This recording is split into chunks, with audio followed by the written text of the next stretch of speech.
Dan coming? We should be. I've heard otherwise. All right, everybody. I will call the Essex Junction Village Trustees meeting to order for Tuesday, June 25th. Please join me for the Pledge of Allegiance. I pledge allegiance to the flag of the United States of America and to the republic for which it stands, one nation, under God, indivisible, with liberty and justice for all. Thank you all for coming today, and if you have not yet done so, please do sign in. Mr. Manager, do we have any agenda or additions, agenda additions or changes from staff? We do. We're going to have an additional handout for item 7A at your place and then I believe we are going to ask to remove something from the consent agenda on the item, and then do you want to do that in the meeting or you want to do it now? Might as well just do it now, do it all at one point in time. What I was going to request is that we move 7B, the Town of Essex and Village of Essex Junction Housing Needs Assessment and Action Plan, to 6B. The intention of that, frankly, I need to recuse myself from that vote, so that way George can run that portion and we can move on to everything else in the consent agenda. Is that a motion? Yes. Okay. Along with the change from Evan. Yep. I'll second. Any further discussion? All those in favor, please signify by saying aye. Aye. Anybody, any opposed? Thank you. So now is a point in time for the public to be heard. So if there is anything that is not on the agenda that somebody would like to briefly discuss, now is the time for that. Okay, seeing nothing, we will go ahead and move on to item 5A, public hearing on the FY20 utility rates. So I'll call that public hearing to order. And Sarah, would you like to take this? I would. Thank you. Thank you, Andrew. Okay, so we had a brief overview last time, and I've come back and I've tidied it up a little bit, and I've added some additional information that I'm going to go over all of it again this evening. So there are three categories of enterprise fund rates that we are looking at here in the village. There are the village resident user rates, that's water, sewer, and sanitation. And the change there on an average user who uses 120 gallons per day, it's looking about an 8.2% increase, or $38 on the year. The second category of rates is the large user water rate, and that is decreasing by 3.85% from 0.078 cents per thousand gallons to 0.075. And that's the rate that's charged to our large users. Currently, we only have one large user. A large user is defined as somebody who uses more than 2.5 million gallons per day. That's currently Global Foundries. This rate is adjusted annually once we reconcile actual usage and estimated unaccounted for water. And the decrease is primarily a result of less than we anticipated for unaccounted for water, which is things like fire hydrant usage, hydrant flushing, large water breaks. The final category of rate is the wastewater treatment facility wholesale rate, and that's increasing about 5.73% from $2.983 $2.983 per thousand gallons to 3.154, and that's the wastewater treatment facility rate that's charged to the town of Essex and the town of Williston for usage at the wastewater treatment facility. I'm going to head into some historical information as we talked about last time, and then look at that PowerPoint that shows a little bit about each of the segments. So looking at current actual rates, so fiscal year 2019 as compared to the surrounding communities for water and sewer. Can we turn one of these screens? Maybe that one, is this bigger? Not too far. With everybody? Don't hit your head. Amber, just get ready to brace that. Put your hands Got up. it. Put your hands up. Bring it back just a little bit. This is how you guys get rid of me, huh? No. It's good. That's good. It's okay. We'll Stan, swing can it you back. see? No. It's been there before. I'll just sit with that. Come on. Okay. Yeah, we have an And your packet, so. Okay. So looking at average water and sewer customer for the surrounding communities compared to the Village of Essex Junction, we're looking at a resident who uses approximately 120 gallons per day. And as you can see in the chart, the Village of Essex Junction is the lowest of the surrounding communities. The town of Shelburne is the highest at almost double what the village is. We are, I was looking at the average of these, which is somewhere between Williston and Essex Town at $632 on the year. The midpoint is $612. The village is currently at $470 on the year. The proposed changes to the rates would take that just over $500 on the year to about $509, give or take some change.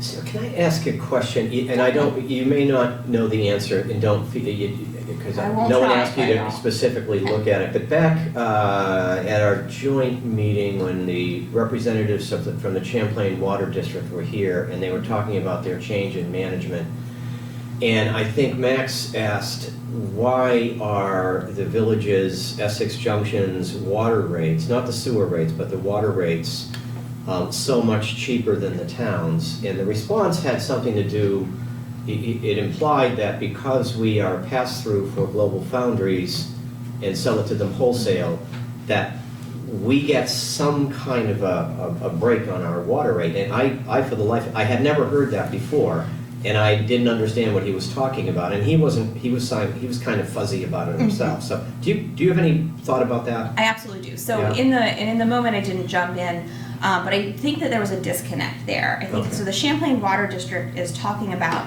the wholesale rate that they charge all of their communities for water, which is, to the best of my knowledge, the same. Right. And I think Max was talking about the water and sewer rates that the town of Essex charges its users versus the Village of Essex Junction charges its users. Lauren Morrisseau has recently gone in depth into those budgets and pulled out a number of reasons why those are different. They relate to primarily 3 different categories, which are personnel, and then the way we budget for capital savings in the village versus the town budget's depreciation expense, which is a non-cash expense, but has a similar effect to us budgeting a transfer to capital every year, but the amounts of those are slightly different. And then we do have in the village, the large user that is Global Foundries. They pay for the vast majority of their water just at a straight pass-through rate. Right. There is about $100,000 in the water budget of revenue from that large user rate that I referenced earlier that's going down. So we do have a concentration of revenue from that one large account. But I think when Max asked that question the other meeting, I think there was a disconnect between Okay. the question and who he was asking, and so the answer that was received. And I have all that information from Lauren that I'm intent to compile as we start talking more about the taxation plan, Right. to talk about those two things hand in Okay. hand and see what's happening. Okay, thank you. You're welcome. The bottom of the screen shows this information in a bar chart. Love charts. Some of the additional information we talked about compiling was a 10-year history. And so I thought that was a great idea, except I didn't do 10 years. I did the last 7. So one of the things that happened in the village of, which is pretty close, 70%. One of the things that happened in the village starting in fiscal year 2014 was that there was a change to the rate structure. And during fiscal year 2013, there was a large water and sewer usage rate study done by Aldrich and Elliott, and there was a change in the structure of the rate, and it went from completely based on a per cubic foot or per usage charge to a split between fixed charges and usage charges. So the starting point for this analysis is fiscal year 2014, which is the first year of the new rate structure, so that we can get a pretty more comparable numbers from there on out. So there's a lot of information. There are a lot of lines on this chart, but these are the different categories of residential utility rates broken up into water, the wastewater treatment facility, and sanitation. Those are the 3 enterprise funds. Each of these has a fixed component and a usage component.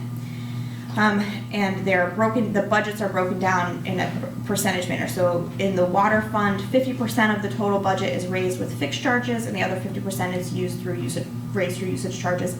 I don't remember the other two offhand. I think I get into it, but I'm not going to guess. They're like 75-25 and then 60-40 approximately.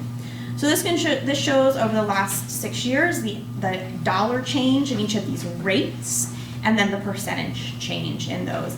You can see in FY17 and FY18, the wastewater treatment facility rates went down, and the sanitation rates went down in FY18 as well.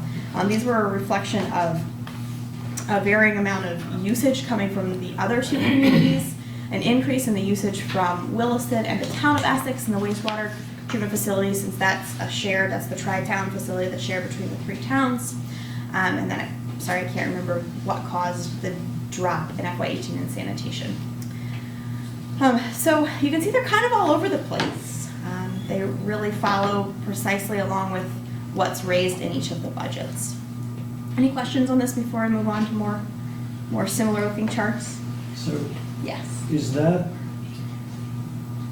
looking at 18, 19, and 20, or at least 19 and 20, are those the increases we should be expecting year to year from here on out? I mean, From here on out, oh, if I knew that.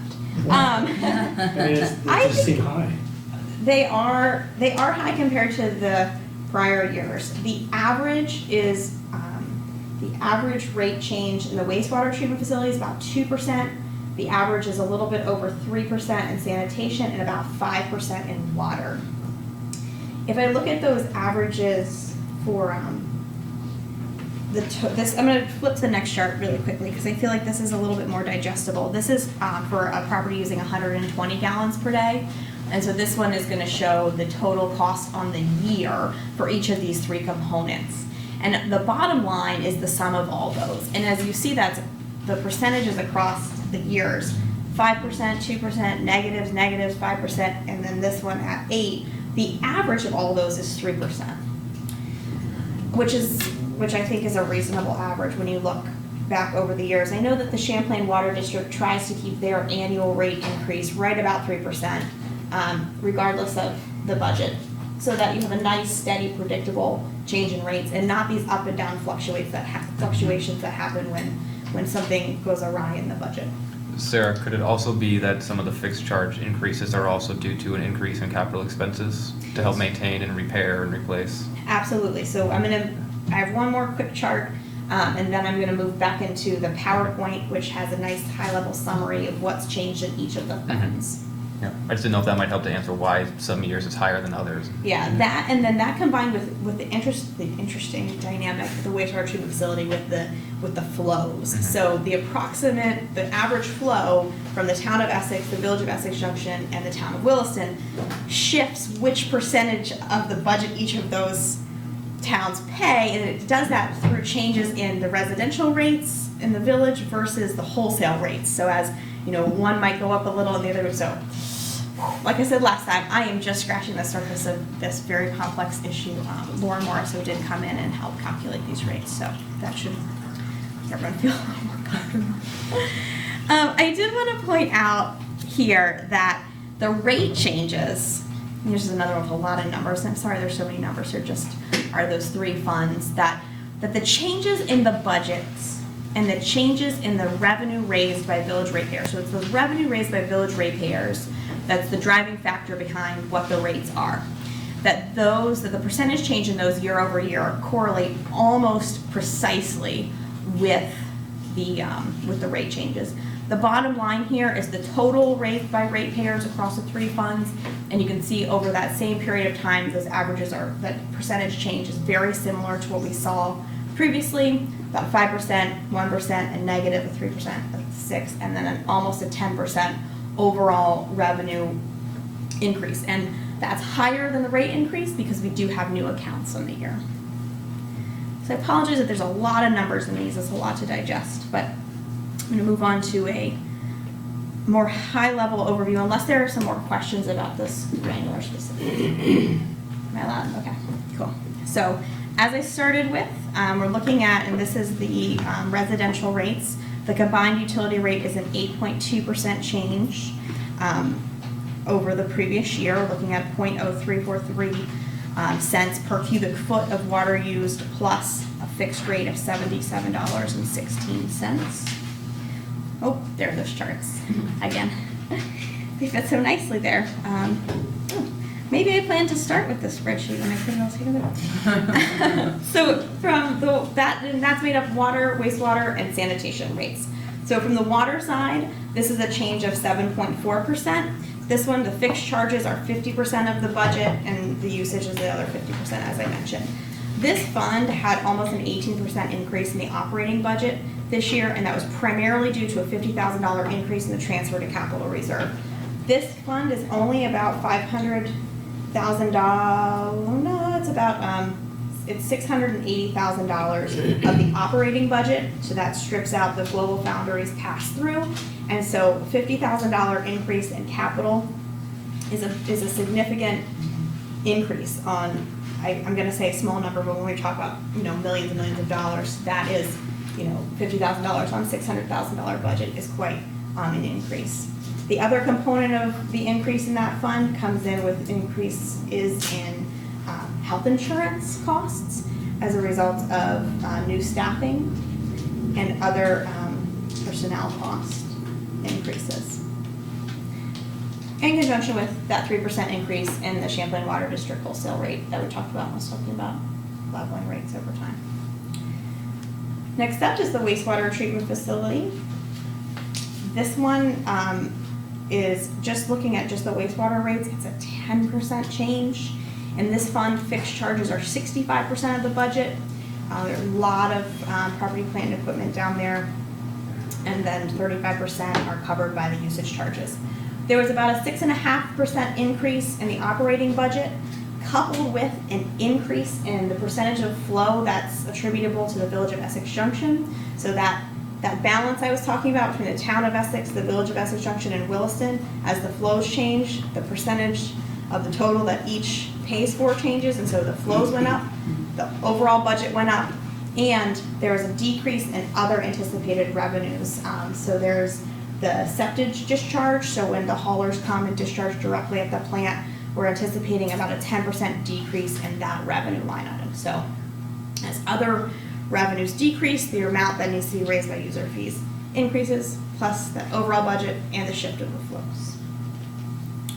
The sanitation fund is about a 7% change. Sanitation fund had a 10% increase in the operating budget, which was driven primarily by increase in health insurance costs and personnel costs. This fund also has an annual increasing amount being contributed toward the wastewater treatment facility upgrade debt, which helps sort of smooth the effect of those large debt payments over time. In the sanitation fund, the fixed charges cover 75% of the budget, and the usage charges cover the other 25%. I'm going to stop there and ask if there are any questions on those three rates. No. And I would suggest anyone in the audience has a question. I don't know. Are there any It is a public questions from hearing. the audience? Oh, sorry. Sarah, you've done a great I'm job. on You a can ask for roll. questions from the audience. Please. But if there are any questions from the audience, now would be a great time. Okay.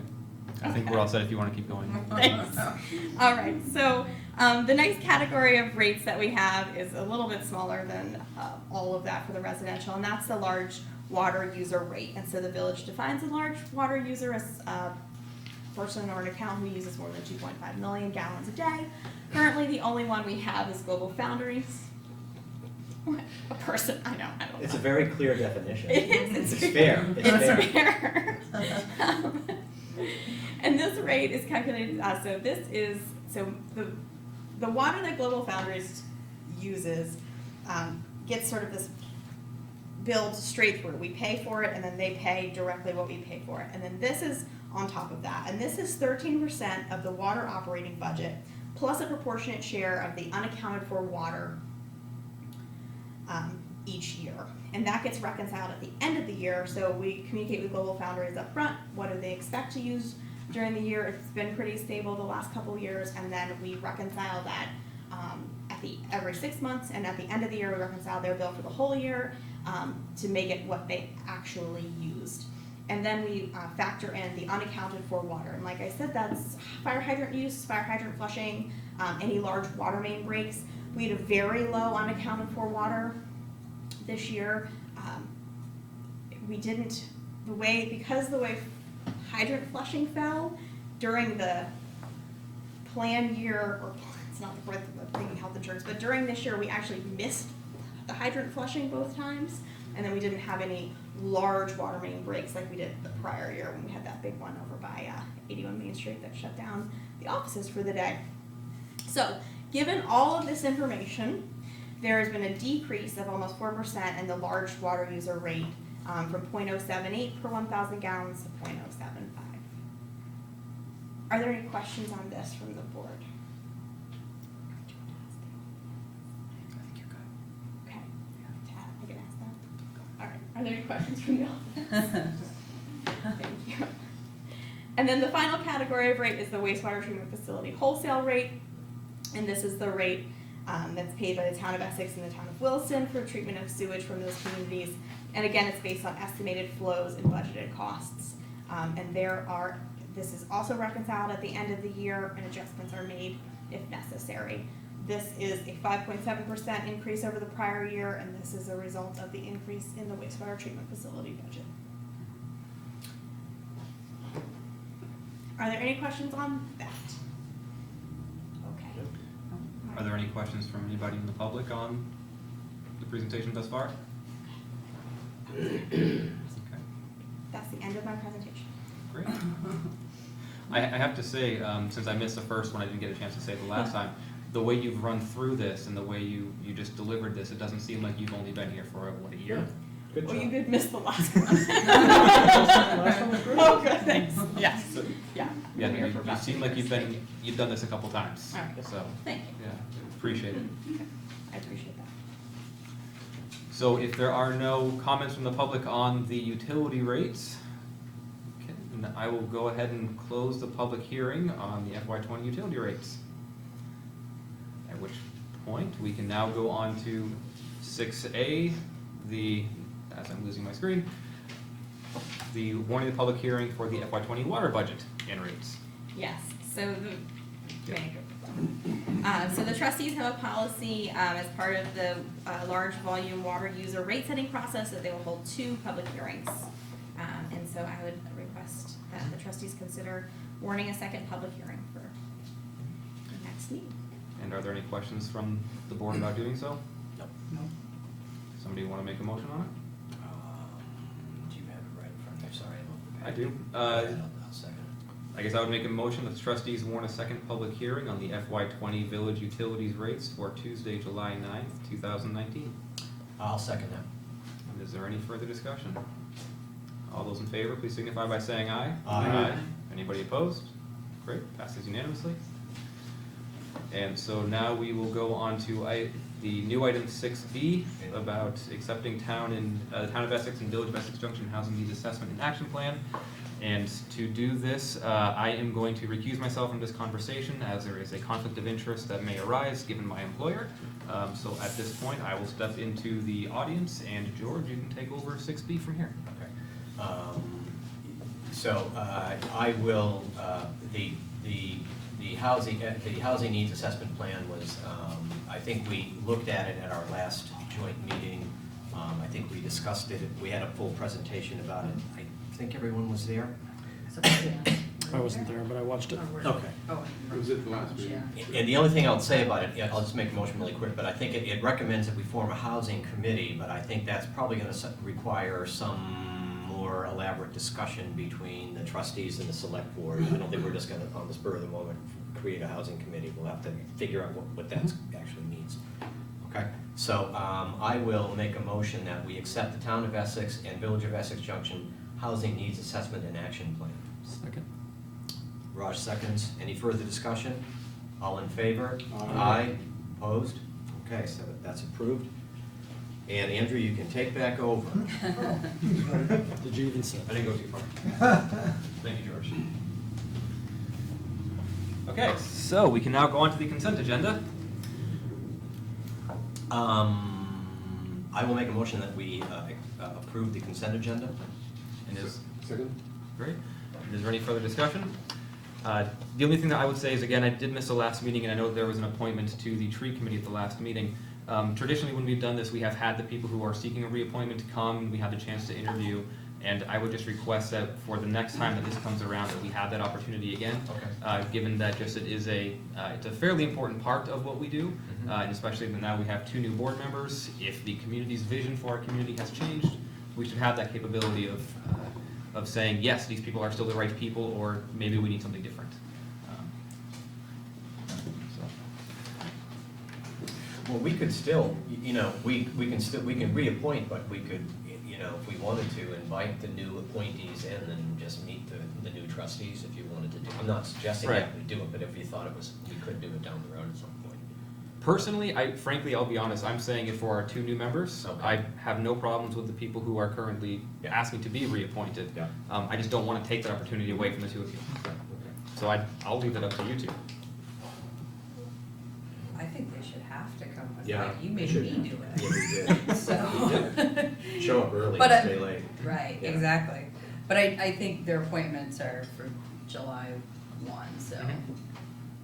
Timing's a little Right, short on this. next time's good. I appreciate the sentiment, I'm fine with these 2, but yeah, it'd be great, generally. Okay. So hopefully next time, maybe late May, have them come in and.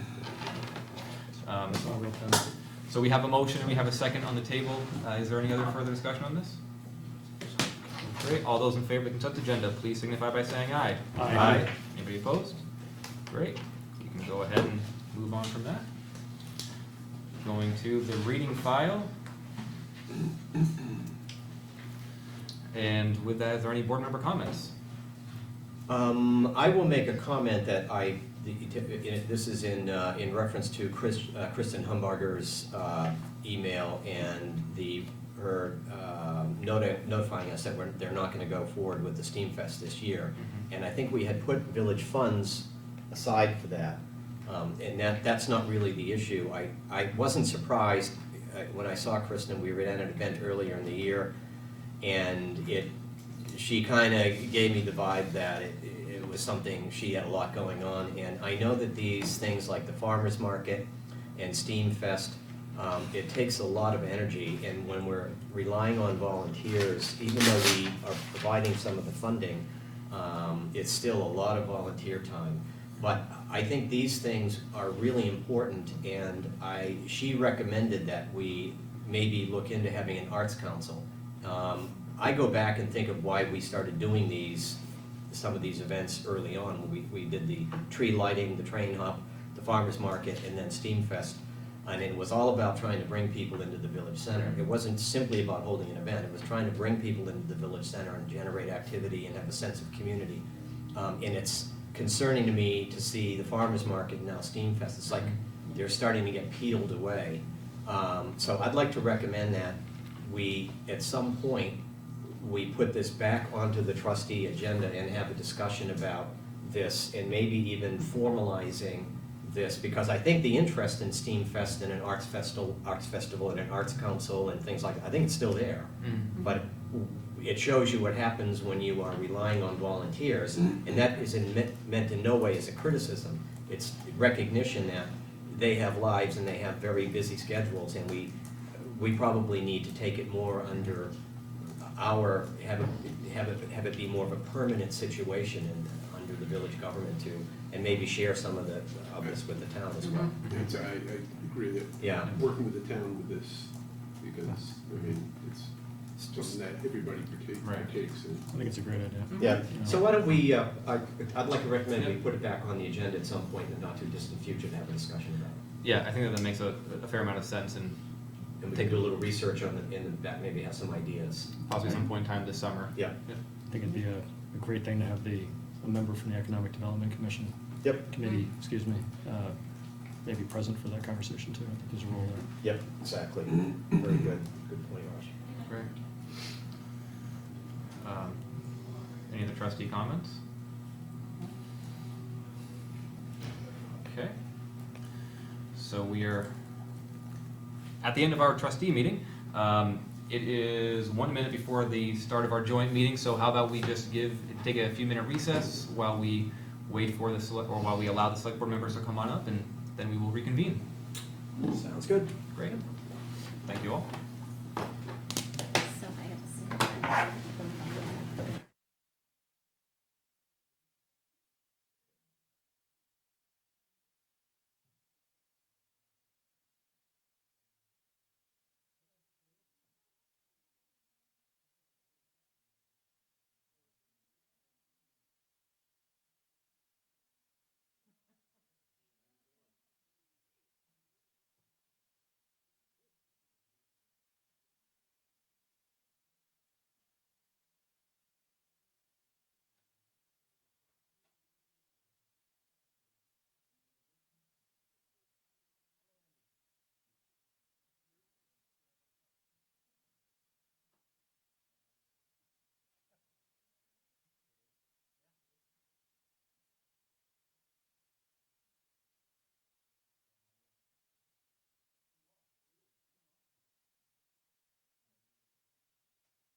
Summertime.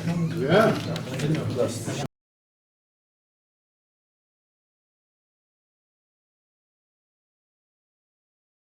Got some sunshine. Me? Yeah. I'm not supposed to, did I?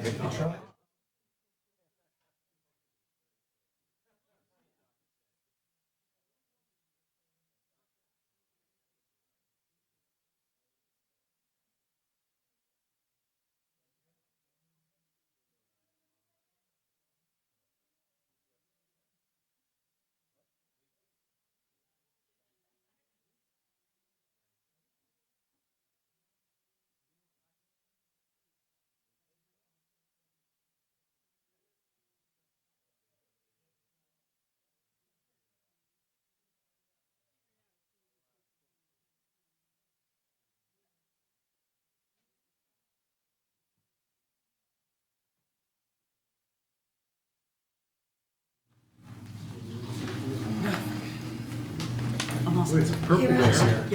Hi, how are you? Purple shirt. Okay, everybody, so I will go ahead and very slowly call the trustees back to order. Sorry. And I will call the select board meeting to order. Great. Thank you for joining us today. Thanks for having us. So going on to agenda in additions or changes. And Mr. Manager, do you have any from staff today? Nope, no changes on this one. Okay. I know that there's one that I would like us to consider, and that is if we could move item 5G, the appointment of the alternates to the governance subcommittee, ahead of the determination of the role and authority of the governance subcommittee. So that, speaking for myself, I personally would rather appoint alternates before empowering the subcommittee for more work. I'll make that motion on behalf of the trustees. Okay. I don't know, should we approve all agenda items at the same, changes at the same time, or? I have no idea. I would do. Do it all at the same time? Yeah. So are there any other agenda additions or changes? Yes, I would like to make an adjustment to the description of business item 5H. Approval of column about consolidation is not going to be a vote or an approval, it's just a discussion and a heads up. So we're not voting on item 5H. That's it for me. Does anybody have anything else? Okay, then from the trustees, is there a motion to approve the agenda? I'll make that motion. Okay. And is there a second? Thank you, Amber. Raise your hand. Any further discussion? All those in favor, please signify by saying aye. Aye. Anybody opposed? Great, thank you. Can I have a motion from the select board to approve the agenda changes? So we're moving 5G before 5F Correct. and changing 5H to say discussion of column about consolidation? Correct. Okay, then I move that we amend the agenda accordingly. Is there a second? A second. Ready, thank you. Any discussion? All those in favor of amending the agenda signify by saying aye. Aye. Thank you. Okay, so now we are on to the public to be heard. So this is the point of the, or the time of the meeting in which if there is something that somebody would like to discuss that is not on the agenda, now would be the time to do so. Yes. Irene Runner, 15 Brush Lane. I cannot envision a fair merger plan coming out of a meeting that has 8 village residents, but not 8 town outside the village residents. Without a fair negotiation, we may just as well wind up with a lopsided merger plan, which happened in 2006. No matter how much money we spend marketing this plan, how can voters be expected to approve a plan that will not be equitable and build harmony in the years ahead? Is there anybody else? Yes, maybe I'm ignorant. Kim Chase, 39 Grove Street. I went to check out where the meeting was going to be because I once wanted to attend a meeting. It was going to be here, but then it was not here. It was on Main Street. So with the merger, I am not on Facebook and I'm not on Front Porch Forum, but I do read the Essex Reporter like religiously. And so, has there been a vote already cast, or has there been a vote planned to have people vote on? And so when I checked out the meeting, I saw this the T-shirt or something linked to that, and I was somewhat offended by the graphic. So I don't know, just because of many things like gender inequality. The diamond, many things that I won't take your time up with, but I would be happy to express my concerns to people. And then I was thinking, well then, even if I missed the announcement that there was going to be a vote and I wanted to become informed, I would hope that the people that I helped to elect would inform me rather than persuade me. And so that is a concern. Thank you. If I can just quickly address about the date portion. There has not been a formal announcement to say that on this date, here is what people are going to be voting on, but rather we have discussed about having a goal for this process in which we are working towards. So you have T-shirts already, which to me is a vehicle for persuading people. I'm not going to call it propaganda, but in other words, if you already have a slogan in mind, then to me, you've gone past the point of informing people and announcing to them what their choices are in an equitable way so that they might inform themselves.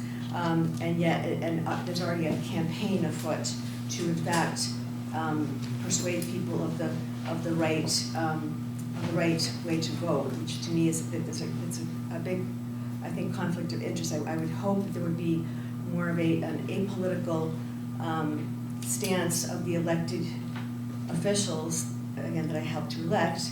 And also, I do find the graphic offensive, just because it is, it represents very conventional, very narrow gender roles, and, you know, many things. Again, I won't waste your time, but, you know, the wedding ring and a diamond ring, you know, the diamond ring a woman is expected to wear to show that she's betrothed, but the man doesn't, but he's expected to pay for it.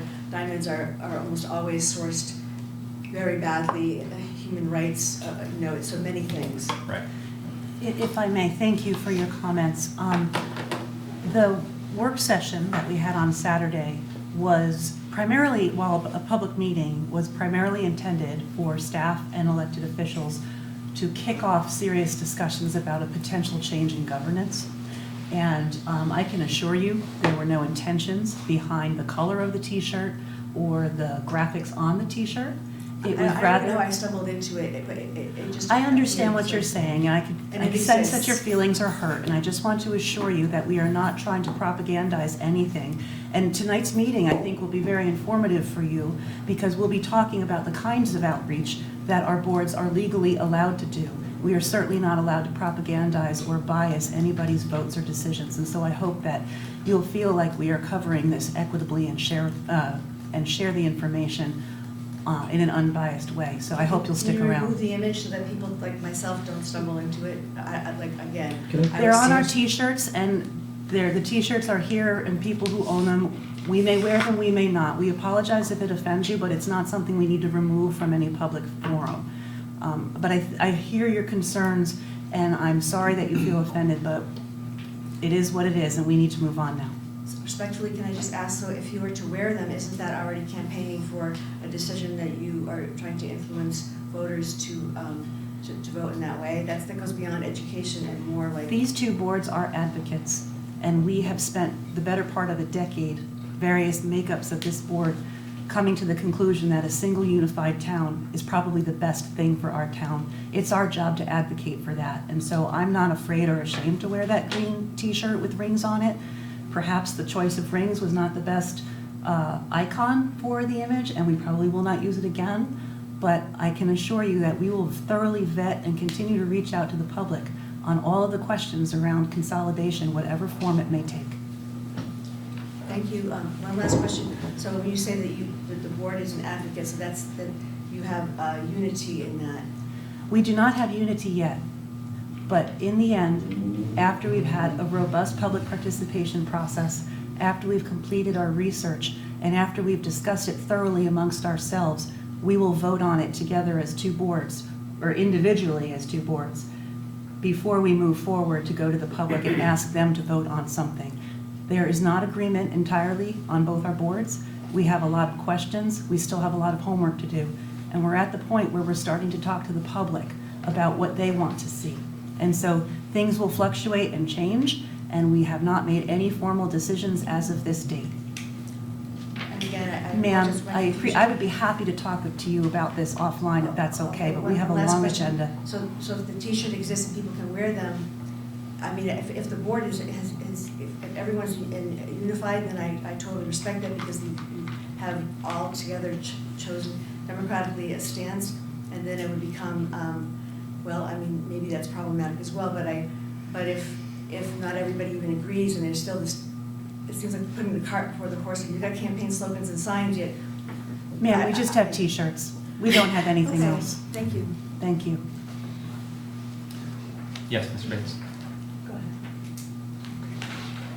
Yes, Robert Bates, Glenwood Drive. A couple meetings ago at the government's subcommittees with KSV, I pointed out that in their outline there was some fairly loaded words like inequity of tax rates or inequality. Okay, and you know, semantics goes a long way in determining perception, public perception. I'm confused because for the last couple of years, at least, I guess more than that now, the village and the town outside the village have been moving towards consolidation. The M word was a dirty word because of the past history, at least that was my understanding, merger.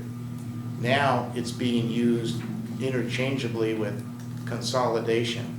My concern is that there may be a lot of folks out there, as good as this move may end up being, and I think I certainly support the notion of a unified community, that when merger suddenly emerges again, be it on t-shirts or in the public forums or questionnaire or whatever, Elaine, you just used consolidation somewhat interchangeably with merger, I think. I think there needs to be some clarification, because for some in this community, my guess is that's still a pretty loaded word, merger. So it would be really good for these boards to clearly define what it is, what language we're going to use, and what it means. And how it's different perhaps from 2006, which I think was the last time. Was that the last time we voted? Right. So I just want to make that point as you move forward. Some of you that have less history in this community than others may want to take a look at how loaded that merger word may be. Maybe it's okay now, times have changed, but please just be aware of it, that it could be problematic. Okay, thank you. Thank you, Bob. Yes. Mary Lou Hurley, Standard Drive. I just want to say that I don't think it's a good idea to move forward when the people living outside the village are not equally represented. Thank you. And anybody else? Okay. Thank you. We can now go on to business item 5A, update on website revisions. And is this Greg? Yeah, I'll start off, turn it over to Rob. Really just kind of a check-in update for the board. Staff has been working on the design of the website. There's a mock-up behind you. Maybe you had a chance to look at it before coming tonight. Also included in your packet are the results of a survey that we put out just to get some feedback from the public. We still want to set up some focus groups once this gets a little bit further along to work with dynamics and functionality a little bit. We met just yesterday. They've got one. I know, I can see it, I know, I'm just worried about if I stand up. If you had hair, we would That's all I'm worried about. Bald guys, we get cuts on our heads all the time. And if you'd like to, I mean. No, I'm fine. Okay. I'm just. We're not insured for that, Andy. loud noises don't start. Sorry. Go ahead, Greg. I enjoyed everything. It's just like being in the office. So the staff group working on this met yesterday. We kicked around some ideas. Basically what you see right now would be the landing page for the town piece of the website. The way we set up the contract with Civic Plus, there'd be basically 4 different header pages, we call them, where they can have a little bit similar look, but different headers, different buttons, different types of stuff.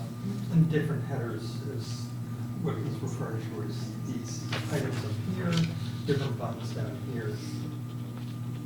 So for the various other departments, so we were looking at 4 different header pages. Those 4 header pages we're looking at are one for the town, one for the village, which we'll probably keep in the back at this point, but whenever, if and when it's ready to go forward, we'll launch that. One for the recreation departments. They have our busiest web pages go to recreation. They have a little bit different functionality than the rest of the website. And then library for the same reason. Essex Free Library, Brownell is still going to be keeping their own website. So what you see now is it's pretty basic. It hasn't been built out, but it gives you a sense of what you can expect going forward. So that's pretty much it. Rob can touch on some of the changes a little bit and just walk you through what we're seeing if you have any questions. Yeah, so the original website that they gave us had some stuff that we've modified to make it just look a little bit cleaner, a little more simple. And as you can see, compared to the town's website, this is a much simpler, just overall visually appealing site. The ease of use is one of the key components, and in the survey, that was one of the common themes that, you know, people were looking for, was a site that was consistent, clean, but also was easy to navigate. Search function that was also strong, whereas our search function now in our site, if you type stuff in, you may, if you're lucky, find it, most likely you're not.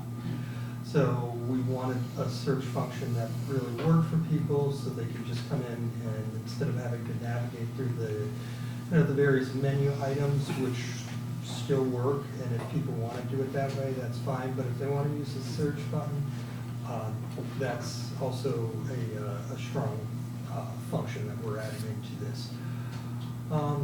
So just some of the other features that we have this news events down here, or just this information that we want to present to people. This is also a carousel, kind of like similar to the picture, where it will rotate on reloads. We have the ability with these pictures to kind of make it so that they're themed with the particular season. So, you know, this fall, which is coming soon, next week. Next week's fall section. Right, yeah. So, right, that's what you'll be seeing. But same with the news items. If there are, right now, there are these 3 things that they threw up there for the mock. But as we add stuff, say if we have 5, 6 items, these will rotate through. So you'll just, when you come here, you'll see that if there's something new that you want to look at, this is the spot to go to, a calendar of events, the various sub-pages as well will be able to have their own calendar. So if the rec department wants a calendar for their events, it would be separate than this calendar. Some of those entries can be linked back to the main page calendar. So for bigger items, we have that ability as well. Yeah, I mean, we So like the link. seniors, if they had a page, they could have their own calendar. Yes, exactly, yeah. I think as we talked yesterday, the seniors would fall under the rec page, but, you know, we're open to. But if they were a link, they'd have a page underneath and a calendar if they wanted one. Yes. Can't see anything. Oh, right. Come on over. Let's see. Who are you? George. Hey, George. George. So these, are these gonna be all Essex images? As a photographer, I'm curious. I've got it online, so why don't you just, you can just flip it back to the audience. I'll flip some in. No, why don't, you might want to flip it back to the audience. George, I got the big one. We got it over here. Yeah. Looks good. Yeah, we'd love to get a better photo library. Yeah, definitely. My attribution. Oh, heck yeah. Having your name on a picture is much better than getting paid. That's what I'm told. Daily. Annie? Could there be also, for example, a simplistic, that didn't come out right, like a clean path for a senior, such as almost myself, to be able to go, no, seriously, to be able to go and click through to where they need to find, so even though that would be under the rec page, maybe. Oh, you're talking about the current senior center's URL? No, I'm just saying, so are you saying that do you understand what I'm saying? I think so. If I may, and so what we've sorry. been talking about is the, Again, getting back to the functionality of it, Yeah. some people are gonna wanna go and they're gonna wanna click through government, recreation, Right. senior center. Some Right. people just wanna land on the That's what I'm homepage saying. and type in senior center and have it pop up. Or see an icon Yeah, I'm not sure, we'll have to talk about that, I mean, because there's so much, we have so much information to get up there, and the homepage is really high real estate. Yeah.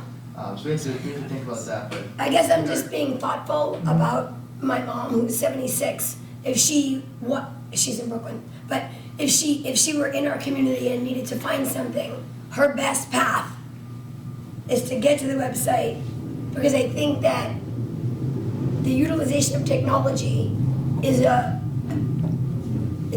newer in the land of a 76-year-old. And it would be really nice if we could simplify that to the degree where they alone would have a faster path than others. Yeah, I agree. If you had to. I agree with Annie. The UX experience for certain audiences This is is what going to I'm be really saying. important. So seniors might need a one-stop click. Yeah.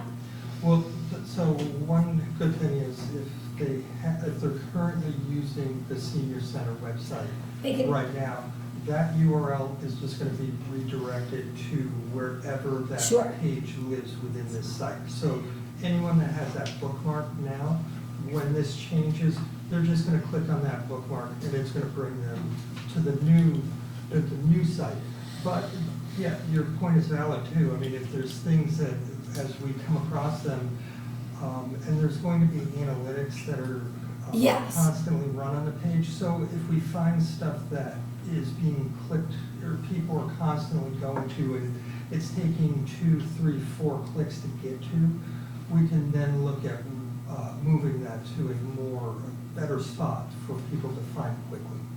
I think I'm so in love with this simplicity. I'm so in love with this simplicity here that my brain just really wants another layer of that for. Are you saying that the rec departments would be through this or no? But either way, like, just it feels like maybe a second row of that, not to ruin your site. I'm excited because this is beautiful. Yeah. And so my excitement level about the simplicity of that makes me want to see a senior circle. So if we do choose to put them on the rec page will look somewhat like this. It will probably say whatever it says here, Essex Rec, whatever that term is. But their buttons here are going to be different than these buttons on the front page. So that might be a better spot for that type of thing. I think I've made this more difficult than I should have been. I should probably stop talking. I'm just saying I want a senior citizen button that looks like that on the homepage. That's all I'm saying. I'm sorry to be so, I didn't mean to challenge you. It's beautiful. I love it. Well, thank you. Well I done. think we've been, feedback has been really positive. Yes, We've all beautiful. been happy with what we've seen so far. Can I point something out here? So this is the village of Essex. Okay. I'm sorry, gotta give a little lecture here, folks. The town of Essex owns 81 Main Street and the police station. Other than that, every piece of public infrastructure in this community is owned by the village of Essex Junction. Every street, every sidewalk, every water line, sewer line, park, bridge is owned by the village and regulated by the village of Essex Junction. Okay? And all the ordinances that are enforceable in the village of Essex Junction are under the jurisdiction of the Essex Junction government, not the town of Essex. So when we say the town inside the village, we have to be very careful we don't get carried away, because the town's presence inside the village is kind of minimal. And yet here, it's disappearing. We've just become the village of Essex. On your website? That's what I'm looking at. It's Village right of there. Essex. Second from left. This is the town's website. This Okay, is the- and so there's gonna But it be should a have the Village of correct Essex name on it. Junction website. Well, where's the village of So- Essex? Okay. Well, it's a typo. We'll take Okay. Yeah. Village of Essex Junction, All right. it'll It's just a bring- typo. it'll bring people to the I village. just want to make sure we're not just disappearing the whole community with the I web. think the idea is that from the town webpage, you can click on Village of Essex Junction and go to the villages page. Okay. Without having to find it, do a search.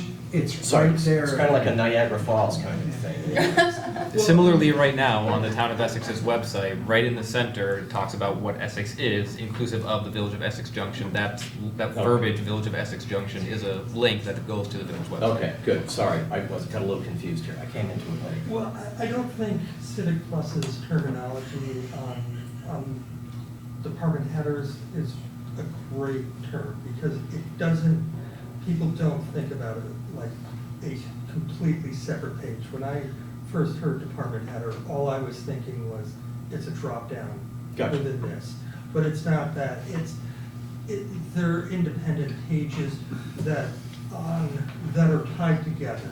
They're ultimately one, on the back end, it's all seen as one, versus the front end, you're seeing 4 distinct pages. So town, village, rec, and library would be those 4 distinct pages. Rob, is it safe to say that what you're presenting us this evening is a look and feel and a navigation demonstration, and that the content is going to be like probably the next demo that we get? So this is just look at what it looks like, here's what it's probably going to look like, here's where some buttons are we think they're going to go. Colors, stuff like that. How do you like the look? Yeah. Okay, thank you. Sorry, Max, please go ahead. So, as we're improving that website, we need to keep in mind that there's, in rural Essex, there are folks that don't have broadband access. They have internet, but it's relatively slow. So I want to make sure that what we end up with doesn't frustrate those folks, and have it not load, and if the pictures are, too high resolution or something, maybe that's going to bog it down. But anyway, I want to make sure that this will be functional for the folks in rural Essex too that don't have broadband yet. Hopefully, we'll get there, but they're not there today, or they probably won't be there tomorrow. Sure. So we need to be cognizant of that. And some of the things that we've done to at least sort of address that, the picture that you see here, the carousel that will rotate, there's only 2 pictures right now. We could set that up so it's a constant rotation, so every 10 to 15 seconds you get a new picture. That adds to the performance of that person's computer. Computers here where there's high speed, it doesn't matter, it's no difference. But yeah, if it's slow, then absolutely. Another option that was presented to us was, instead of still photos here, we could have done video. And it looks really nice, but I think it's just too much. I don't think It's distracting. Yeah, it's distracting, and it's a load on some people's computers, and we're trying to design this for the lowest common denominator when it comes to the pages or the hardware that it's going to be used on. And in fact, one good example of this is this entire bar here, where the quick buttons are. We had to have that moved up. We had that moved up because the resolution on this laptop here was so low that this bar wasn't visible.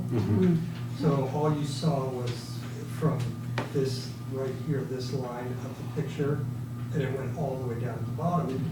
A lot of people would know and scroll down, but there's plenty of people that wouldn't do that. We're trying to design this so that you don't even have to think about it. It's like, oh, there's buttons here. Granted, it does cut them off slightly on this particular model computer.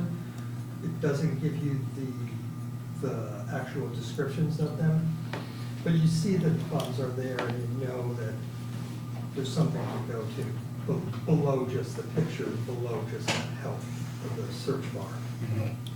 Thanks. And is this being designed primarily for laptops, or what about the mobile applications? A lot of people are going to be using that, and it'd be nice to... We can actually look at what that's going to look like right in here. So if you go to, so this would be, this is a complete responsive site. But if we went to, say, a specific phone, say an Android, that's what you're going to get. Pretty similar.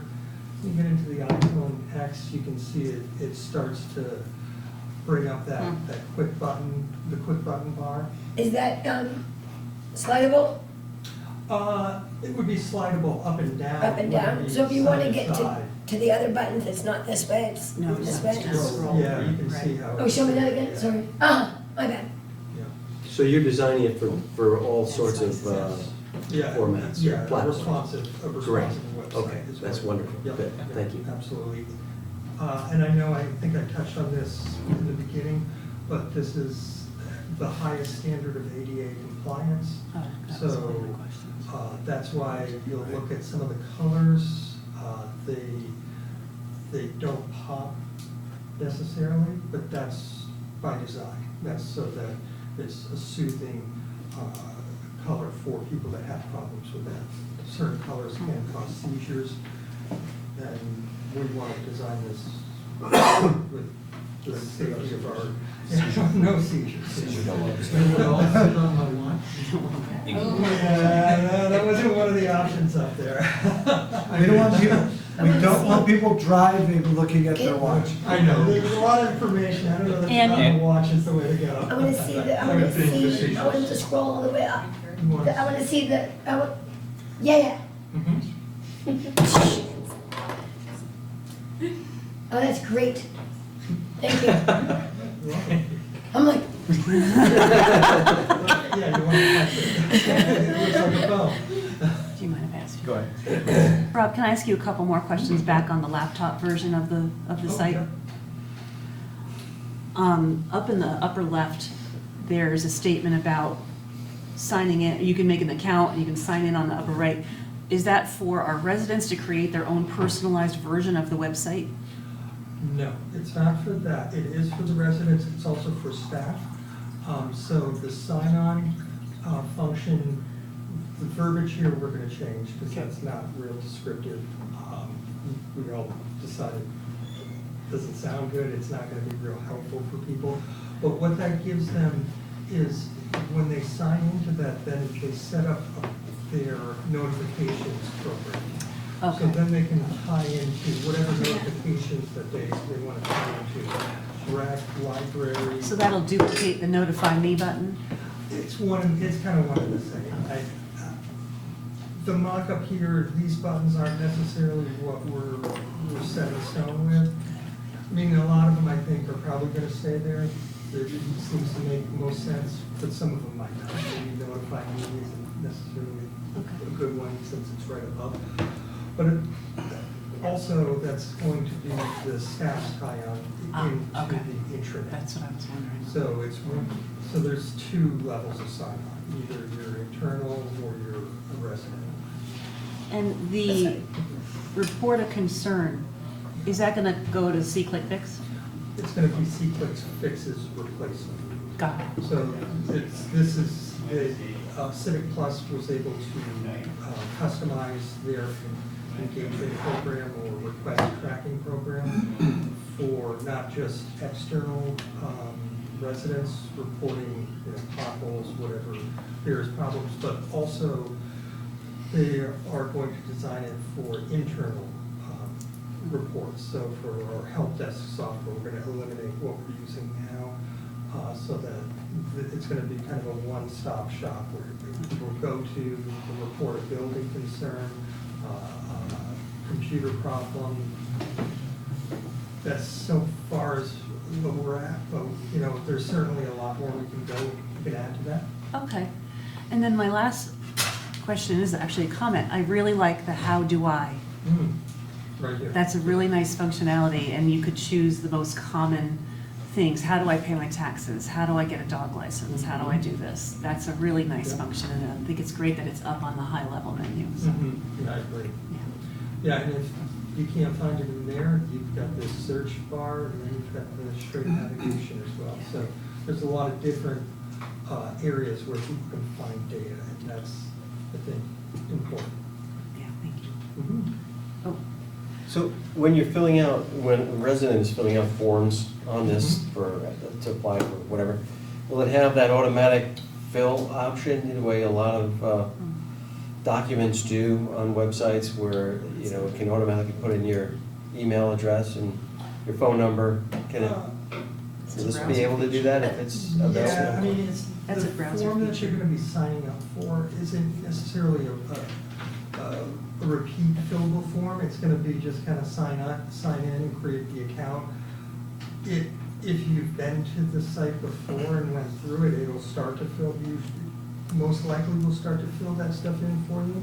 But it's not the type of form where then you're submitting it, it's going to someone, and they're then taking it from there. So if they come back multiple times for different things, it'll start to be able to do Yeah, that for but you wouldn't necessarily need to sign in again. You would Browser just does. go, you would already have your account created, you would be enrolled, and then you just sign in using your username and password.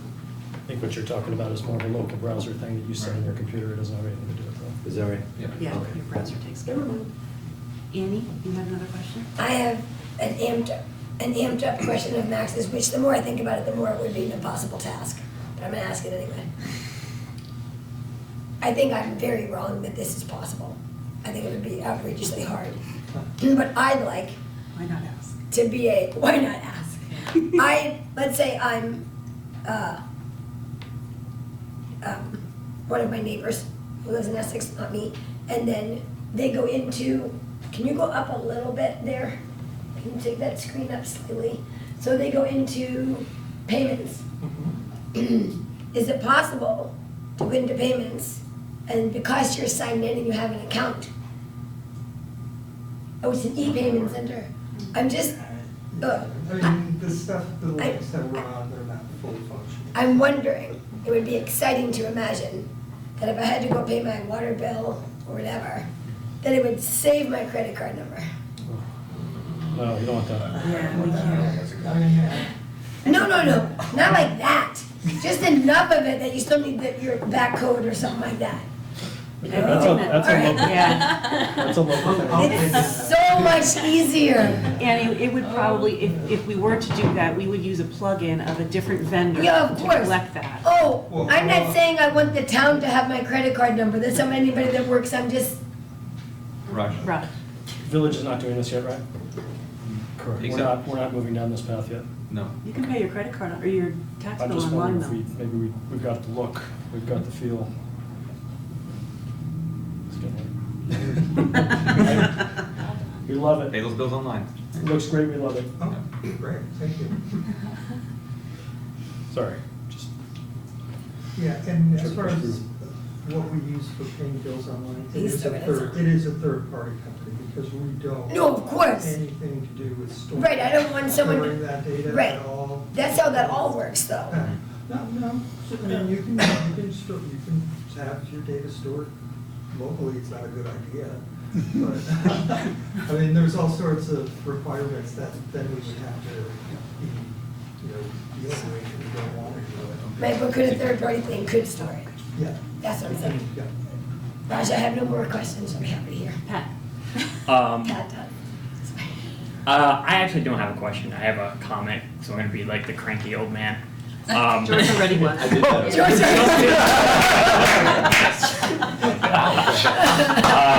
But I mentioned this at our strategic advance, and I'll mention it again now, during the regular meeting, because a few people weren't here, which is that I think you guys do a great job with IT, great job with the website.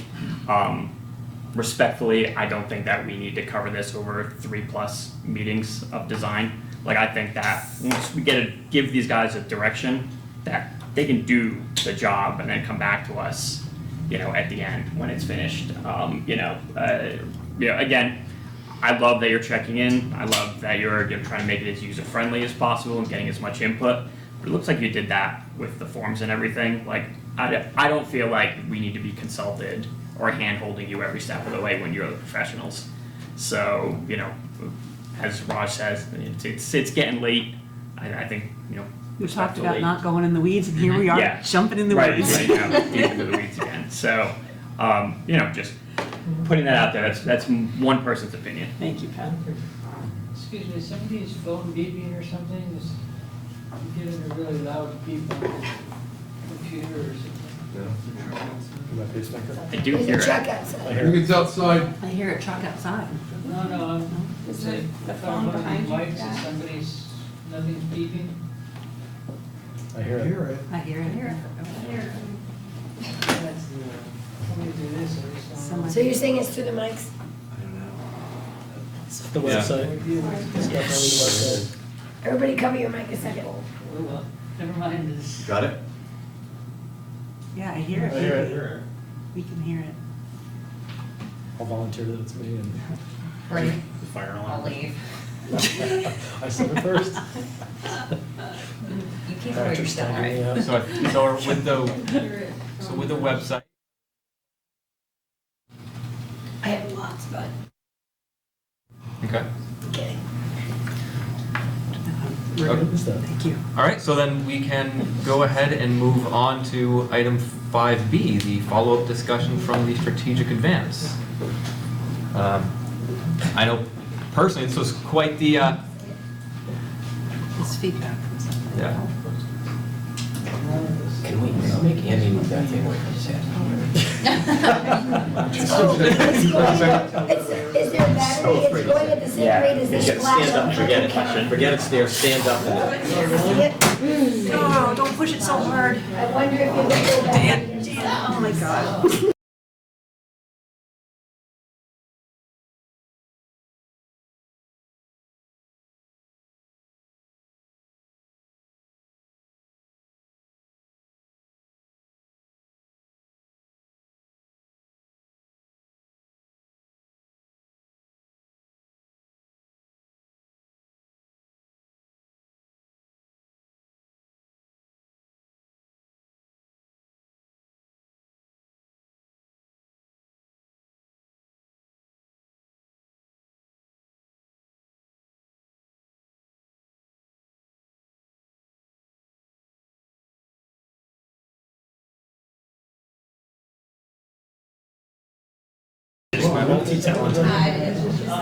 This is way more exciting. They don't speak anymore. Exciting here. All right, we're gonna take a 5-minute recess so we can settle down.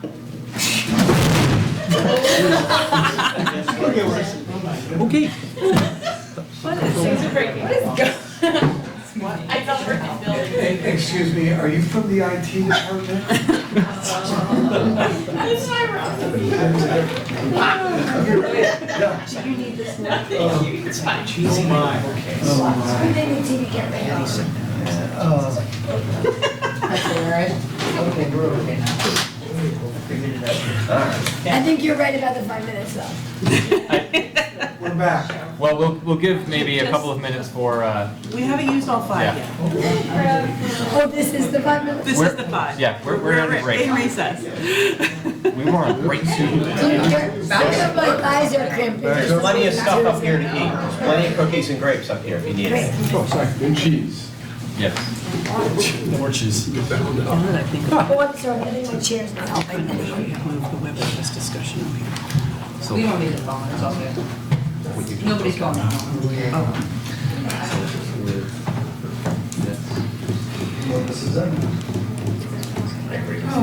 I don't think we need to make one by one, ready by I teed off, as I said, you reduced the aggressive charge. What's happening? I was going to say something that I heard was a. Well, I should have figured that. No, it's all right. You weren't there at the, so in advance, I was like, not to get too into the weeds, like this website thing. I'm like, do we really need to like, It's not on the agenda. delving into detail? And then, Part of my like, question. you shouldn't. This is our red. Well, we're going to be doing this, so it's fine to see him take the lead on it, but I just thought that's it for the village. Okay, how's everyone feel? Well, Our hearts back down? I'm a little jumpy. Is our IT back into under control? Mike, are We you, your don't camera know. okay? We don't. I think we lost Okay. Evan. We've lost our manager. And we lost Andy. Meeting will be quicker. Finance. Don't worry, the camera was on. The mic is on, Amber. Hot mic. anyone else be wondering if I was gone, but I'm here, so. So why don't we go ahead and just bring this back around? In Derby, we would do We're this. just keeping it consistently under control. So, Bring it back in. reining it into agenda item 5B, the follow-up discussion from the strategic advance. I know I found that the strategic advance was a fantastic day. Frankly, I have no problems having spent that Saturday with all of you, from those of you that were able to join us. I know I greatly appreciated the work that staff did in getting it all together. I greatly appreciate the consultants and the environment they were able to create, facilitation skills, and also just the honest feedback we got from staff and the ability to actually have a free-flowing conversation with staff outside of this formalized meeting and into an atmosphere where, frankly, I felt more on a peer-to-peer level and less of a board on this side of the room, staff on that side of the room. So I greatly appreciated the event, and as Elaine and I talked about earlier, thinking this is something that should happen again and not just be we've done it once, check it off, move on with our lives. So. And it was so worth the time. And we had opportunities on both the staff side and the elected officials side to truly understand the impact of what the work we're doing right now. And for me, I came away with an even deeper understanding of what our work means to staff. They are working so hard, and a lot of what we're doing is making life more difficult, for temporarily, hopefully. Understanding things from the staff perspective was extremely helpful. I would like to thank staff again for being honest and spending their Saturday with us and helping us move everything forward, because it was well worth the time. Does anyone else want to share observations, ask questions? George and Annie, did you have questions for us? My apologies for not being there. Oh, it's totally okay.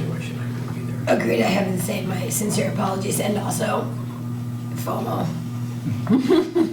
I really am sad I missed it. Is there anything you're dying to know that we covered that we haven't made you aware of yet? No, I'm sad I missed the experience of it. I don't think you can hand that to me, but I appreciate that it happened. It's beautiful that it happened. Mm-hmm. So Jen Nauer has begun compiling the notes from the session, and we will be getting those in the near future. Evan, do you, or Sarah or Greg, do you want to share your thoughts on the day? First, second. Sure. No, I just echo what both of you said. I appreciate board members coming out. Sorry, that just happened. Appreciate you coming out on a Saturday, giving up the like forever, so best Saturday of the year so far. I think staff has found it very worthwhile as well, the feedback they've gotten. Great chance to interact. We didn't really have anything specific for this agenda item, just thought we put it on there, not knowing how the day was going to play out, wanted to have a chance to discuss it. Jen sent in her summary earlier today, and Jan is already working with that. Working with Jen, coming up with a potential kind of strategic roadmap going forward that we can present to you. Staff, we've also kicked around the idea of doing this, making this an annual thing in either late April or early May, once the new boards take effect, or reorientation, reorganization takes effect, and just kind of an annual strategic work session going forward. And I know from the hearing from staff personally, I also felt that it was great that we were able to hear that while there may be some things that we need to discuss and some things that might be not deal breakers, but some roadblocks that we need to get over, some hurdles that we need to get through, but nothing that is insurmountable. And hearing even some of those solutions were also great to hear from the staff themselves. Greg mentioned maybe, trying to get soon enough, but on the docket, either late April, first week of May, start doing this. We have elections, you might have new trustees, new select board members. It would be somewhat like an orientation session, get to meet the names and the faces all in one room. Here's what has been decided in the past, whatever, here's things, please talk to us, et cetera, and just on an annual basis. Because one of the things that we talked about is, okay, if there is a vote, and it's positive, if you want to call it positive, or it says, do this, it will take several years to actually do that. Can't do it overnight, and it may take a while to do it depending upon what that plan included. If the vote is the other way, it still may take a while to talk about how things are going to go, how people want things to go, and how staff is going to do X, Y, and Z. So it's a good thing to have either way. Right. And so we enjoyed it. We appreciated that so many people gave up a full Saturday what turned out to be a very beautiful Saturday. But it was well worth it, and as Greg mentioned, we've had a little bit of opportunity to bump into some department heads who were there. Generally positive comments. They really appreciated your interaction with them and them with you. So, all in all. And we all managed to say Super Sucker 5,000 at least 12 times on Saturday. We missed that. It was super helpful as a new trustee. What's that? It was super helpful as a new trustee to be able to read the reports ahead of time and meet the department heads I hadn't met before, so that was great. That's good. All right. Were there any other comments or questions? Okay. So then we can go ahead to 5C, the creation of why merge elevator speech. Greg, I see this is from you. If you don't mind, usually we just have you introduce it. I kind of want to just jump on something real quick before I give it to you. One of the things, we heard a little bit about this at the beginning of the meeting. I want us to focus on what we originally agreed upon. When I say we, what I'm talking about is back on April 25th of 2018, there was a joint select board meeting and there was a joint trustee meeting where during that meeting, one of the things that we did is every single one of us went around the room and talked about what is it we're trying to work towards? What is the end goal?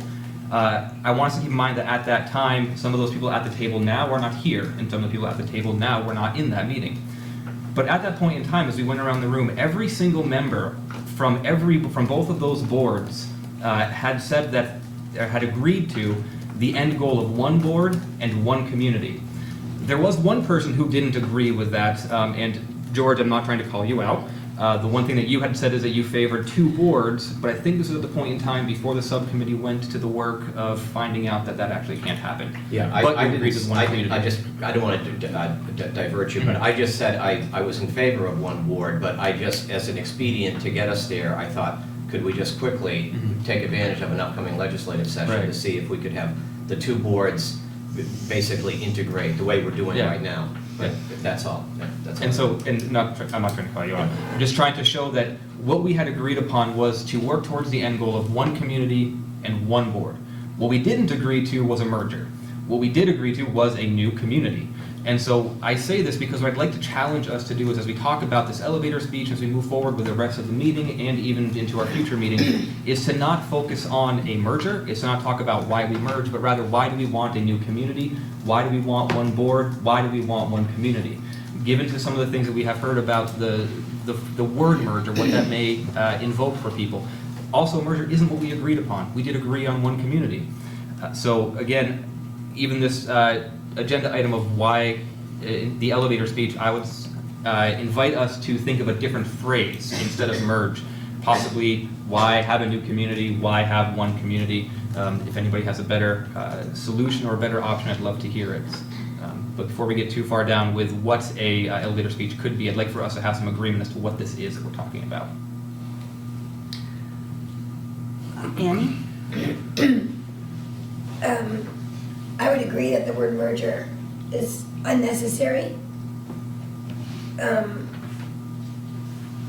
Also, I don't know that it can be called merger because I'm a resident of the town. I live in the village. I'm a resident of the town. I'm absolutely a town resident. Just to be clear, I am a resident of Essex town. I live in the village and I'm a resident of the town.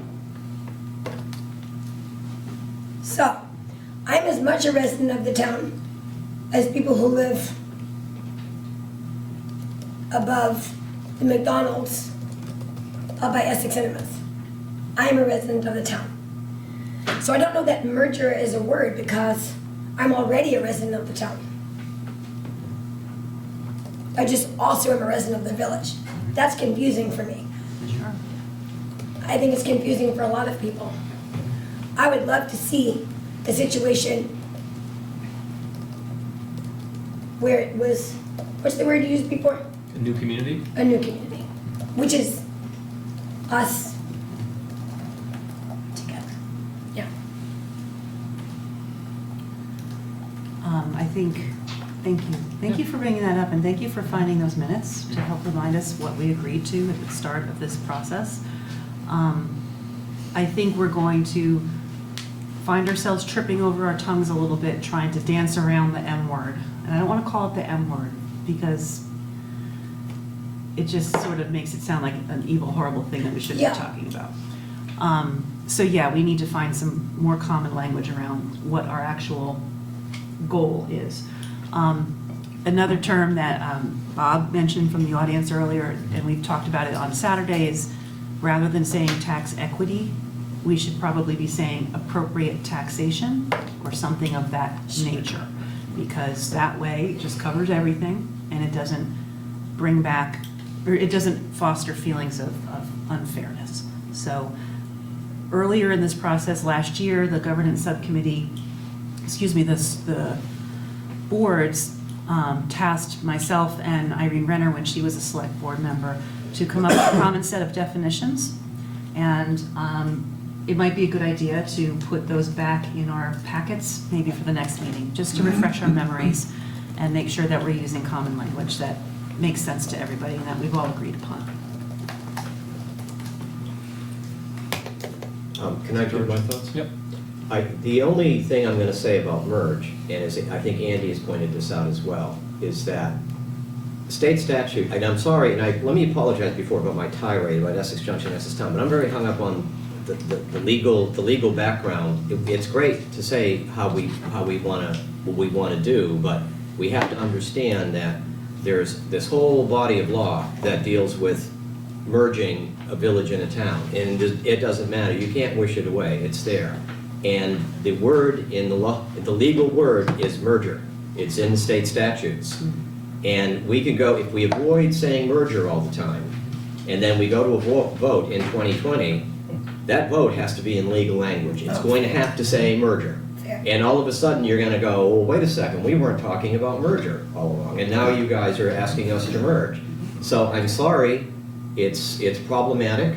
It may be painful or troubling or difficult, but the word is going to have to be introduced into the discussion at some point.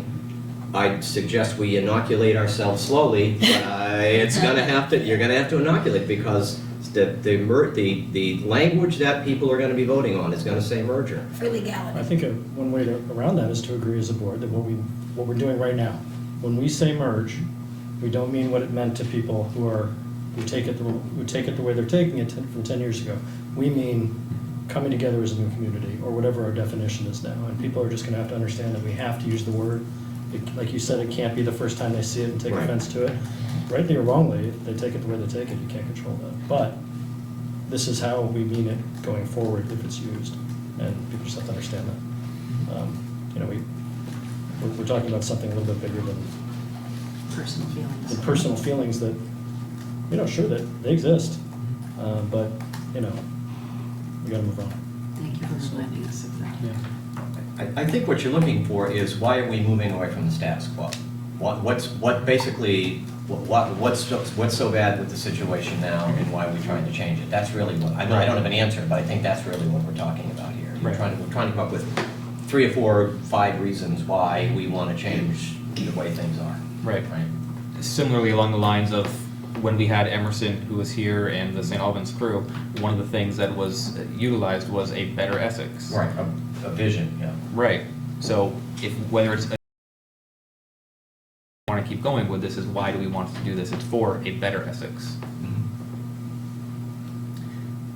Well, Andy. Yeah, on Saturday, we kind of had the discussion about, during the vision discussion, there was a bunch of things that were written on the whiteboard.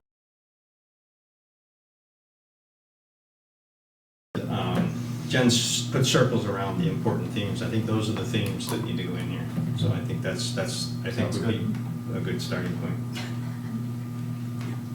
Do we have a picture of that? Yes. Yes. The one board I didn't get a picture of, so. Andy. George, I really find that what you said about the word merger is very valuable. So much so, if you could please succinctly somehow formalize that statement, because I would really like to ingest that hard. Okay. And then I can do so that I think that's the smartest thing I have heard about that word. And that would work for me to truly understand, and so many people like myself. I struggled for a long time to even comprehend everything. And so that's such a clear, factual situation that I think that's really important to. Good point.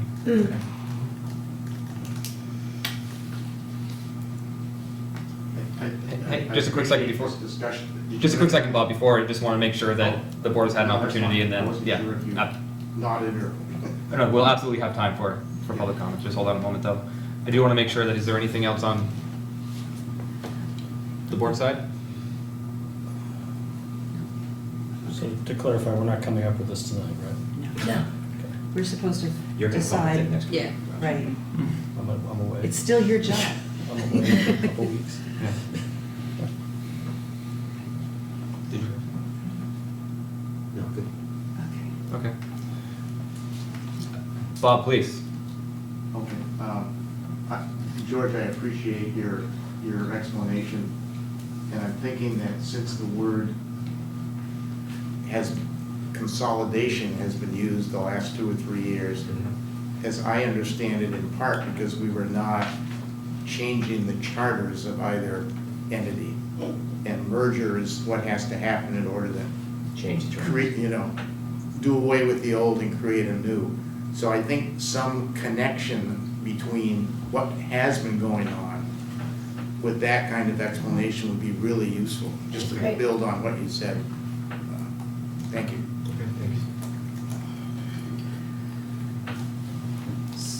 Oh, John. Yeah, John Shepherd. I think this unification is a great idea. We should proceed that way. And I think you talk about unifying the town and the village all the time. And you can use that other word as infrequently as possible. Let the lawyers worry about that, and just talk about unifying the town and the village. Or you can talk about consolidating, but I like unifying them. That symbolizes it coming together and that sort of thing. One other sort of off-the-wall thing, I'd like to know where to get one of those T-shirts. I think they're going to rapidly become a collector's item, John. I'm not sure who had their hand up first in the back. Irene? After the last merger vote in 2007, one of the options that gained some traction among people was something called the Bennington option. Apparently Bennington at one point was a village that dissolved their charter. So there may be lots of legal ways to do unification. And since we've hired or retained an attorney to look into those options, I would suggest that the governance subcommittee spend some time looking at the different ways that unification can happen. Because I'm betting that an attorney paid enough money and spending enough time could find a couple different ways to do this and find a way to do it without using the L word. Thank you.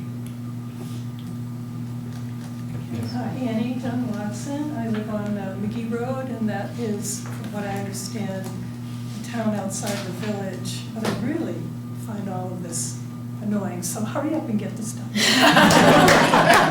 Thank you. However, I do want to say, as a town person or a rural person, that if I'm in the elevator with you, what I want to hear is I want you to tell me how becoming one entity is going to benefit me or affect me economically, recreationally, in terms of services, education, governance. Like as I'm listening to you folks struggle with the term and what's it going to look like, I'm thinking, yeah, what about us? Right. Yeah, and I know you get this, so I appreciate what you're trying to do to clarify it among yourselves. But yes, we need to know, Right. How is this going to be a good thing? And I think a whole bunch of us would just like it to be over. However, don't rush it. Talk to us. Let us know how we can contribute. And in the elevator, yeah, tell us about the impact on us. What's going to happen? Okay. Thanks. Thank you. the way that just reminds me quickly of utilizing the heart and soul values as how a unification, how a new community would then impact everybody by using these heart and soul values.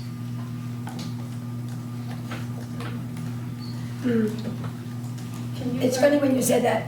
The what The values? heart and soul. Heart and soul. Heart and soul. Heart and, do you know what heart and soul is? I'll look it up. Oh, go ahead. Go ahead.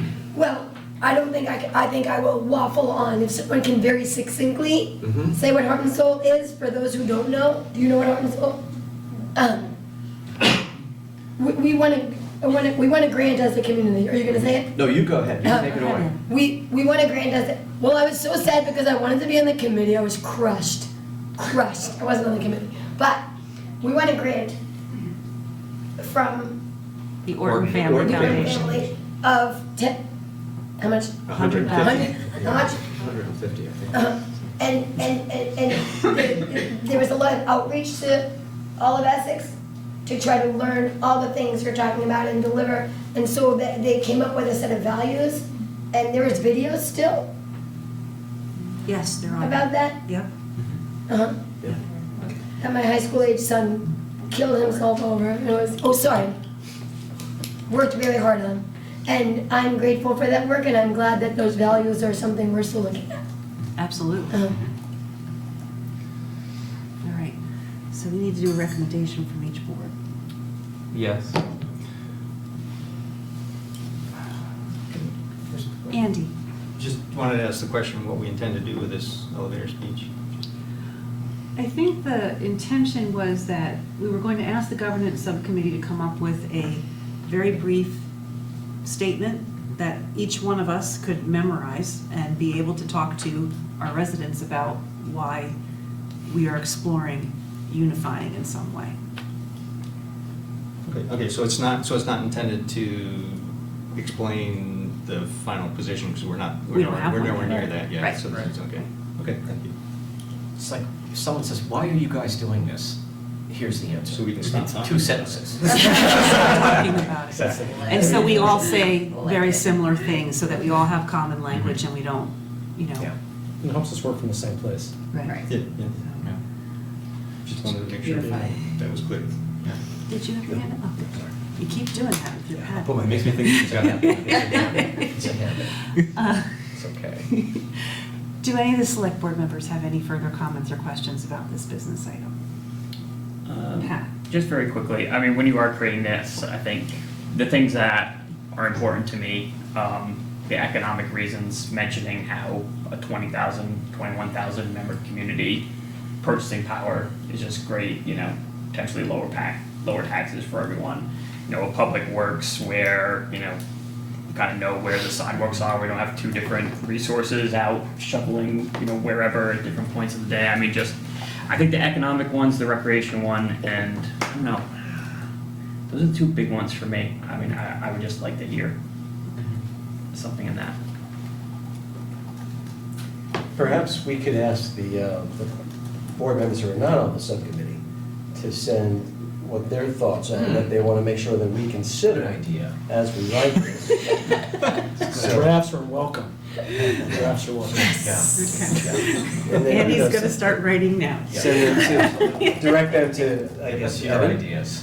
Okay. Not that we'll do all of them, but I'd like to hear from all of them. Absolutely. Yep. And Andy's reminded us of the things that Jen circled, those sort of distilled down. We'll send that out. Yeah, that would definitely be helpful. I know there's at least one picture of it. Yeah. Dan? The whole thing of terminology with everything, I mean, like George said, legalese is gonna have to be a certain way, but as far as doing anything with elevator, speech, whatever you wanna call it, why merge, I wanna see maybe less of that and more of just the facts, ma'am, not really saying, this is what I want, this is what, here's some options, this is what can happen. Not, I think in some ways, for the public out there, they can perceive it as almost like we're pushing an agenda, and I don't want to push an agenda. I want to push information, and no agenda, you make your decision. Here's the past, this isn't the first go-around with this. I think a lot of people in this community are clueless to that. I mean, as long as I've been around this state, this has been going on in many communities. Many communities have come together, unified, whatever you want to do it, but call it. And we're still one of the holdouts. And I think that's something that people need to be educated in the fact, the history of this. And then, you know, all the things that it entails, like the woman that stood up in the back there. I think there's a lot of lack of understanding, or just because they don't have the history, they don't know what, you know, what's going on. Just as much as we talked at the beginning about having another, not a retreat, but another joint meeting like we did last week for the benefit of new members and everybody coming together, just like we should be doing more so with our communities as a whole on this issue. At town meeting or at village meeting, we don't really delve into those. We just kind of deal with the budget and move the thing through. That's it. Are there any other comments from the board? Okay, so we'll have to make two separate motions. From the trustees, I would move that the trustees authorize the governance subcommittee to draft a why unify elevator speech for final approval by both boards. I'll second. And is there any further discussion? All those in favor, please signify by saying aye. Aye. Anybody opposed? Great, thank you. Would a select board member like to make a similar motion? I'd like somebody who's not on the subcommittee to do it. What's, Annie? what's the thing we did the other day? I can just copy. So it's written right on the bottom. Ditto? Ditto. Ditto. Got it. Annie has moved. Is there a second? Second. Any discussion? All those in favor, please say aye. Aye. Opposed? All right, thank you. And thank you, Governance Subcommittee. Yes, thank you. Yes. So we're all going to send you our thoughts and Yep. We've got. Well, you're gonna send them to Evan. Yes, send it to Evan. send it to Evan. Yep. Send it to Evan, Evan will send it to us. Which, speaking of the governance subcommittee, that would bring us to item 5D to have an update from the governance subcommittee. Yeah, I'm gonna defer it over to Max, because I wasn't at the last governance subcommittee, but can I just point one thing out? There are 4 members of the governance subcommittee, and we're the point people for the 2 elected boards who are handling the survey and focus group and sort of the outreach to the community about consolidation, integration, merger, whatever we want to call it. And those 4 members are Raj and me and Max and Andy, and Raj and I are from the village, and Andy and Max are from the town outside the village. That's 2 and 2, it's equal. Just wanted to point that out. Now I'll defer it over to Max. Okay. So as vice chair of this subcommittee, since George wasn't there as chair, I ran the meeting. It was took place on June 20th at 7 p.m. right here at 2 Lincoln Street. The first thing, one of the things we did for the business items was we reviewed the draft survey with KSV, and we went over the survey intro, which is a few questions in the beginning. We went over all 20 questions that were proposed. We ended up modifying some, eliminating others, and adding others as well, which we thought we needed for some clarity. And we also talked about trying to schedule our next subcommittee meetings, and George, you weren't there, but we selected July 18th at 7 p.m. and then July 26th at 8 a.m. For our next meetings, and so KSV can, put that on their schedule to join us, so hopefully that works for you. We also received an update on potential merger website. We didn't see the contents of it, but we did talk about possible names, and the staff made a recommendation, and we went with it. I think we're going to be talking about that again a little bit later. And then we also approved the governance subcommittee meeting minutes of June 6th and June 13th. We took public comment at 2 points in the process, near the beginning and kind of towards the end. And then that was a wrap. And that was Andy Watts was there, Raj, Chawla, and myself. Did I miss anything, Andy or Raj? No, we're waiting for when is, I'm sorry, with the, KSB. yeah, when are they supposed to be, when do we see the draft back? That's the next meeting, right? I'm not I sure. can't Greg, do you remember. recall when KSB is going to come back with the updated survey? The schedule. Tomorrow. Yeah, they'll have it ready by tomorrow. Tomorrow. Oh, Okay, it'll be by tomorrow. It's amazing that you pulled that. Excellent, Max, thank you. Which is the reason why we have to have some of the discussion we need to have later about roles of the subcommittee. Okay, and that's all I had on the update. Thank you. So we can then move on to 5E, the approve the web address for the website.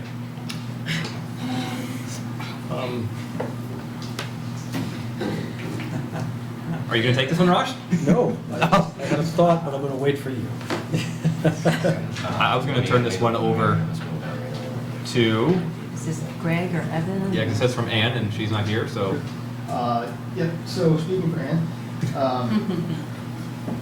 we've talked about trying to create an information portal where people can learn about unification, governance change, vote, whatever you want to call it, that's coming up in November 2020.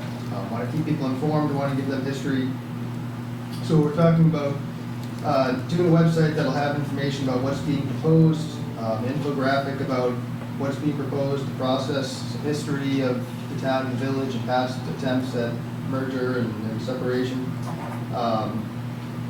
Looking at the current governance structures, we can understand the status quo.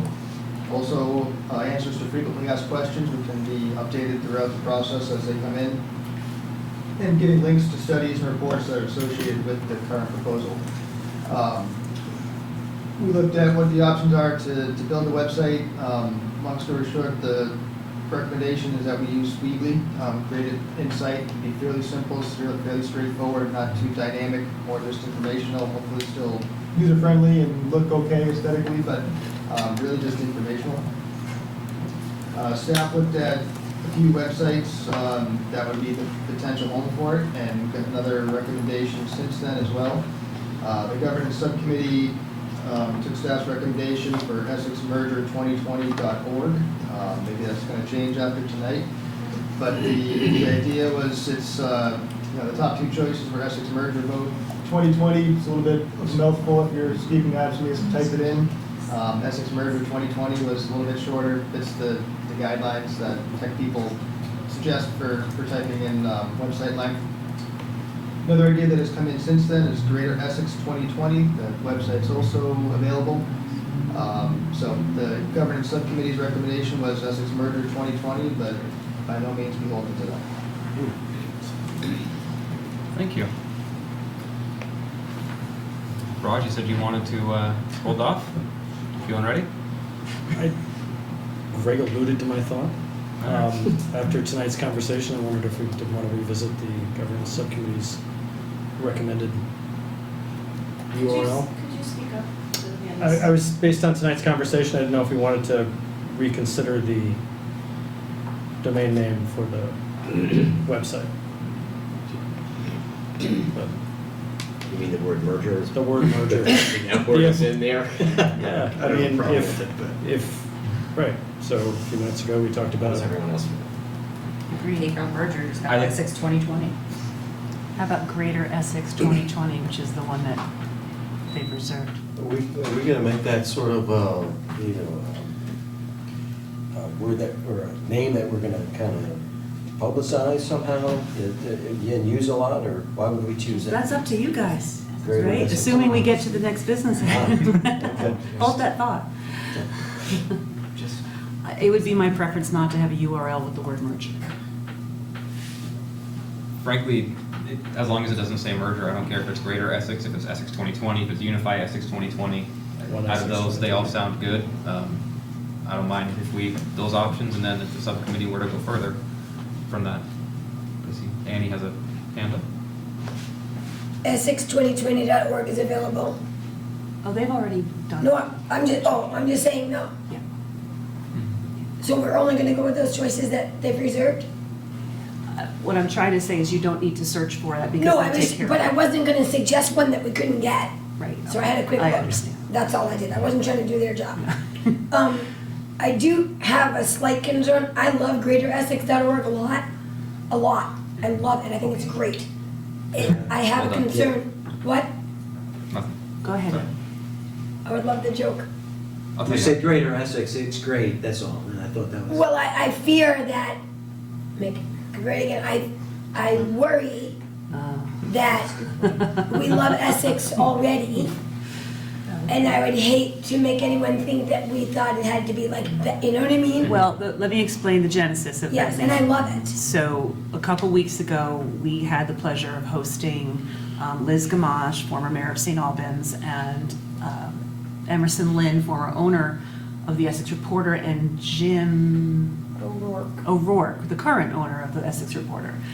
And they shared with us their experiences about St. Albans when they went through their downtown revitalization. And Emerson, who was the editor of the paper at the time and the owner, had explained that the parlance that the town and city of St. Albans began to use to describe the future goal of the community was Greater St. Albans. And we kind of liked that. And we thought Greater Essex encompasses the whole community. Greater like that. And Greater Essex. Sure, fair. I understand the reference that you're concerned about, and that raises a red flag for me, but if we Sorry, I can- brought it up. It's what it is.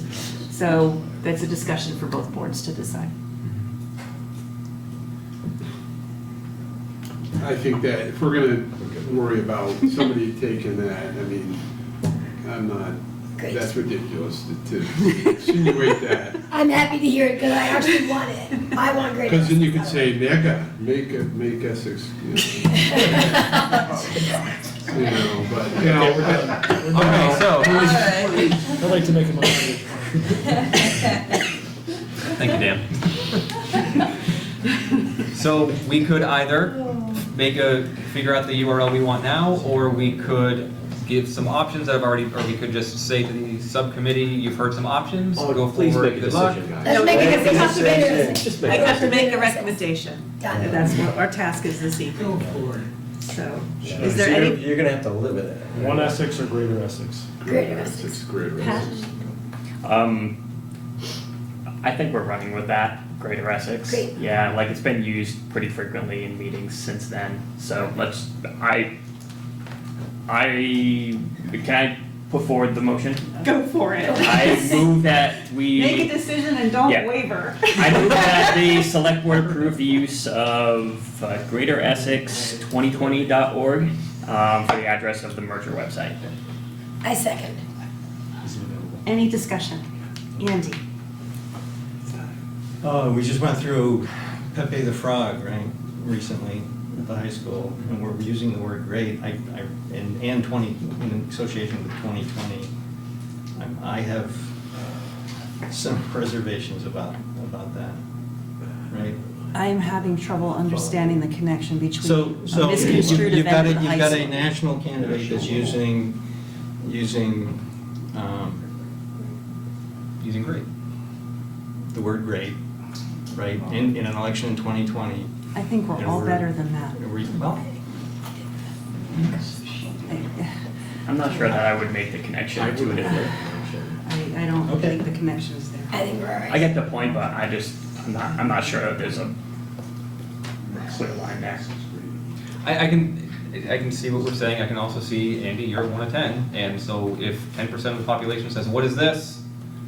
You know, it's related to this candidate. Is that what we're talking about here? I can see what you're saying. I think we rip the Band-Aid off and leave merger in there. I think we're fine with that. We have a motion and a second on the table, so. You asked for discussion. Right, so I just want to make sure, does anybody else have any discussion on the select board side? What? Sorry. Andy, do you have any further comments? No. Okay, so we're gonna go ahead and vote. All those in favor of using GreaterEssex2020.org as the website for our unification process, say aye. Aye. All those opposed? Nay. All right, the motion carries 4-1. Motion from the trustees? I'll make the same motion for the trustees. Second. And is there any further discussion? All, Nope. all those in favor, please signify by saying aye. Aye. Anybody opposed? Okay, passes unanimously. Thank you. And so this was when we were going to move item 5G, the appointing of alternates to the governance subcommittee. Greg, did you want to introduce this one? Sure, I'm sorry. 5G. The new 5G or the old 5G? Appointing alternates. Appoint alternates, okay, sorry, thanks. So the question is whether or not the boards want to appoint alternates to the governance subcommittee meeting. We had a meeting 2 weeks ago, I want to say, where Only 2 members showed up. valid reasons, but it was just, scheduling was tough. There's only 4 members, so if 2 people can't make it, we're stuck without a quorum. There were no decisions being made that night, so it wasn't a huge issue. It was more of a work session with KSV, but it did bring up the potential problem of not having a quorum and having to make a vote at some point. So thought one option would be for each of the boards to appoint alternates to be able to step up when necessary and keep decisions being made and functionality moving forward. And I feel like I did not explain that well enough to.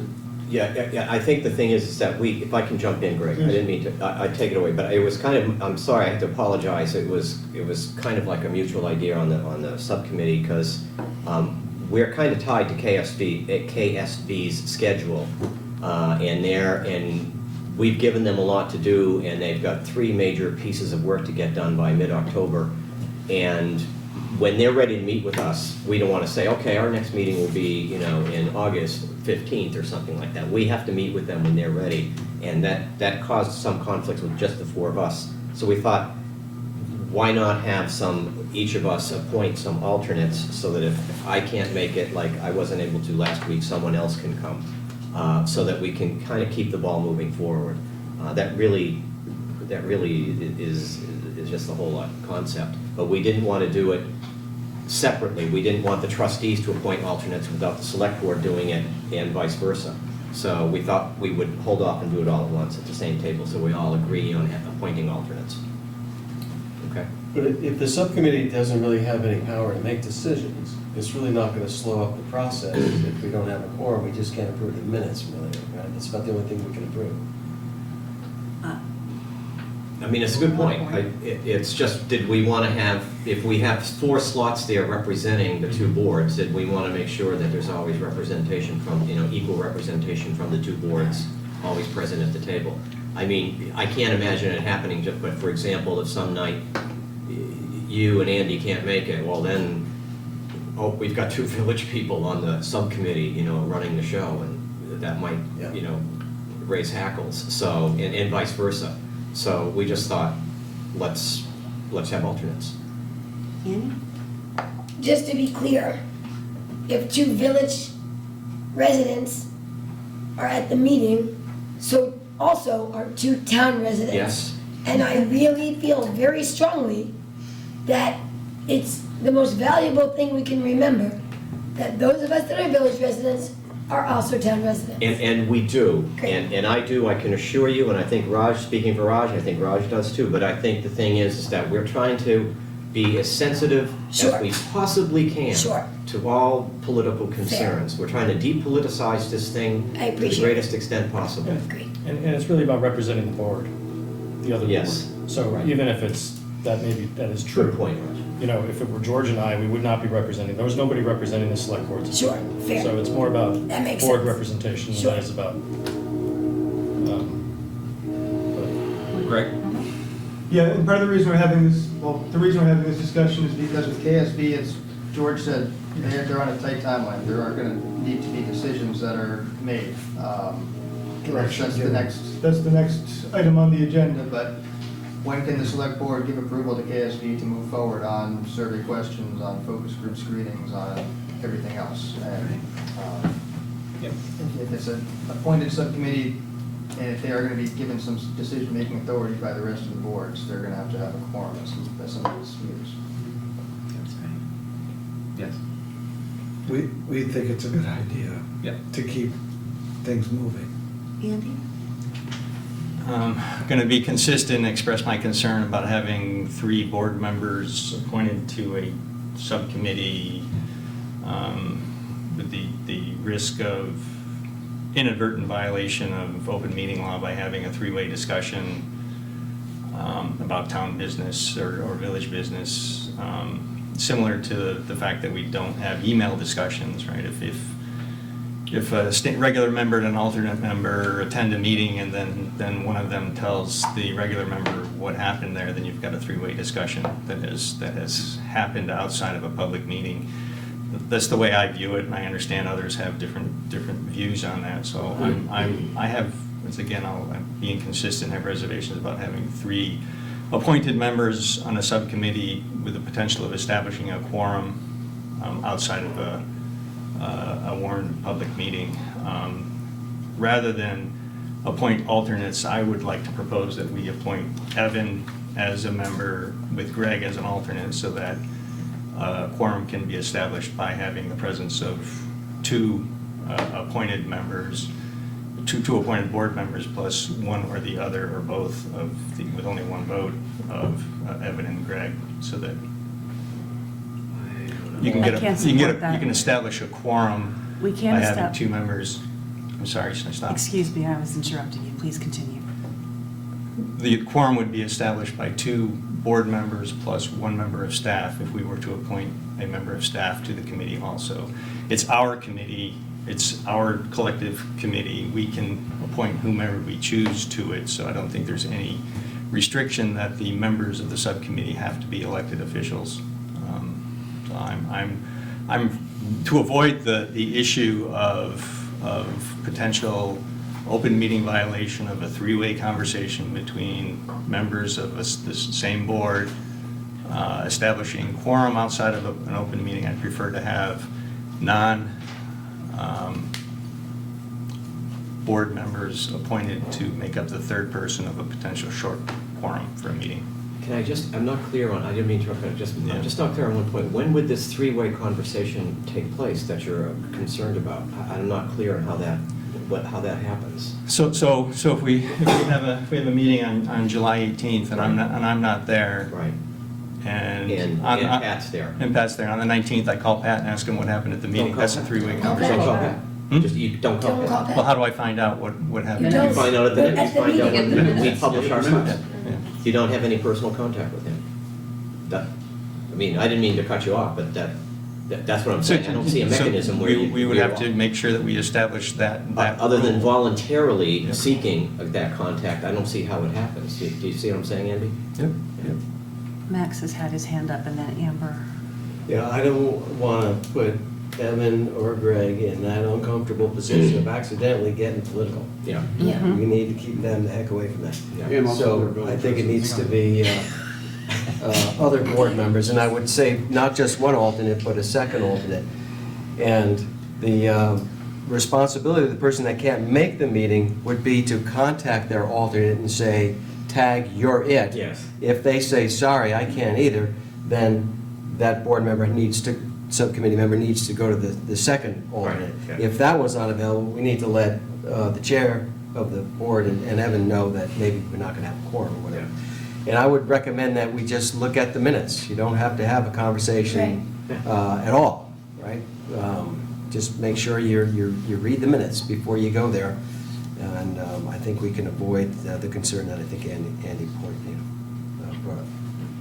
I was basically gonna say the same thing Max said. I mean, I wouldn't support adding staff to, and I think that we run that risk at any given point of opening the can of having, any discussion which meets the definition of a quorum, even just now. So I think having an alternate, and actually, do we need to? You kind of hit on that, Max, but if George can't go, can he just call me and say, hey, can you take over for me? And if I can't, then Dan can.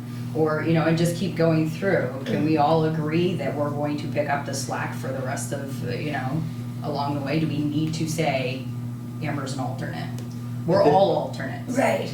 Well, yeah, I'm happy to do that, Amber. I just didn't want, but I didn't want to just, you know, Yeah. have us unilaterally do that without having this discussion No, with I the boards. understand. So, Evan and then And Andy. maybe a point of clarification, Andy, thank you for bringing that up. You also don't necessarily have to call a subcommittee member. You can call myself or Greg, both of us, one of us attended the meeting too. But you really should not go through communications outside of meetings of that. It's okay one-on-one for a board to do that because there's 5, but in a subcommittee setting with such a finite number, you probably should avoid that. Andy? So I thank you for bringing that up. I really like Amber's idea a lot, that your board is your subcommittee, contact one, and then when that person takes responsibility for that meeting, you're not on the job of it till the next time you go to a meeting. That's that. Or do what Evan said. And why don't we just make it a free-for-all and appoint everybody and warn them all as select board and trustee meetings, and anybody who wants to can go. I mean, that's right, that's where we're going, I think. Doesn't that raise the quorum? That requires a quorum, that requires more than just 2. You So warn, that's you warn ridiculous. 3 meetings, and you cancel the ones that you don't have quorum for. I mean, it just seems like if we're all gonna be participating in it, because I may choose to just say, I don't have to go to any more meetings. Amber? I don't think the goal is that the original 4 that were selected, that they're going to just arbitrarily say, hey, I don't want to go. I think the intent was, push comes to shove, Yeah. George cannot make it. Right. Can I stand in for him so that we don't lose any traction? I mean, I think it's the exception, not the rule. yeah. Right. Annie? We could also put a rule in place. Sorry, George. If George doesn't come to X number, Pick an maybe idea. we need to pick a new. I just think it's not that hard. We're just trying to move forward. Can I just offer an observation? This is just in the event that someone's absent. I don't know that we need to get this elaborate. Dan? No, I just echoing what you're saying, but the whole thing, the idea that we have this a formal meeting, like was brought up before, the whole thing is you're not making decisions. It's not going to be a forum where this is a subcommittee just to bounce off ideas, to go to the board as a whole, to a formal meeting, Andy, not to make it a meeting and make decisions at another meeting. We have enough meetings with joint meetings, these meetings. I'm on the Regional Planning Commission, those meetings. There's many meetings out there, so I think we're getting into the weeds as we discussed last Saturday. I think we should, move along.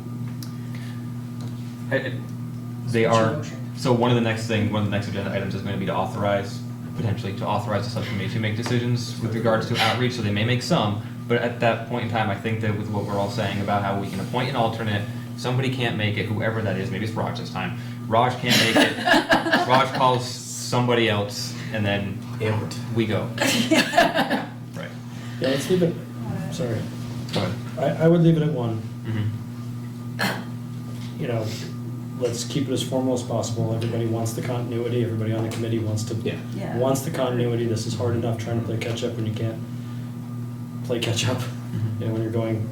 So I think this is also probably a fairly limited amount of time the schedule is gonna, I hope, through this first couple phases of this work, and then it should regulate. Right.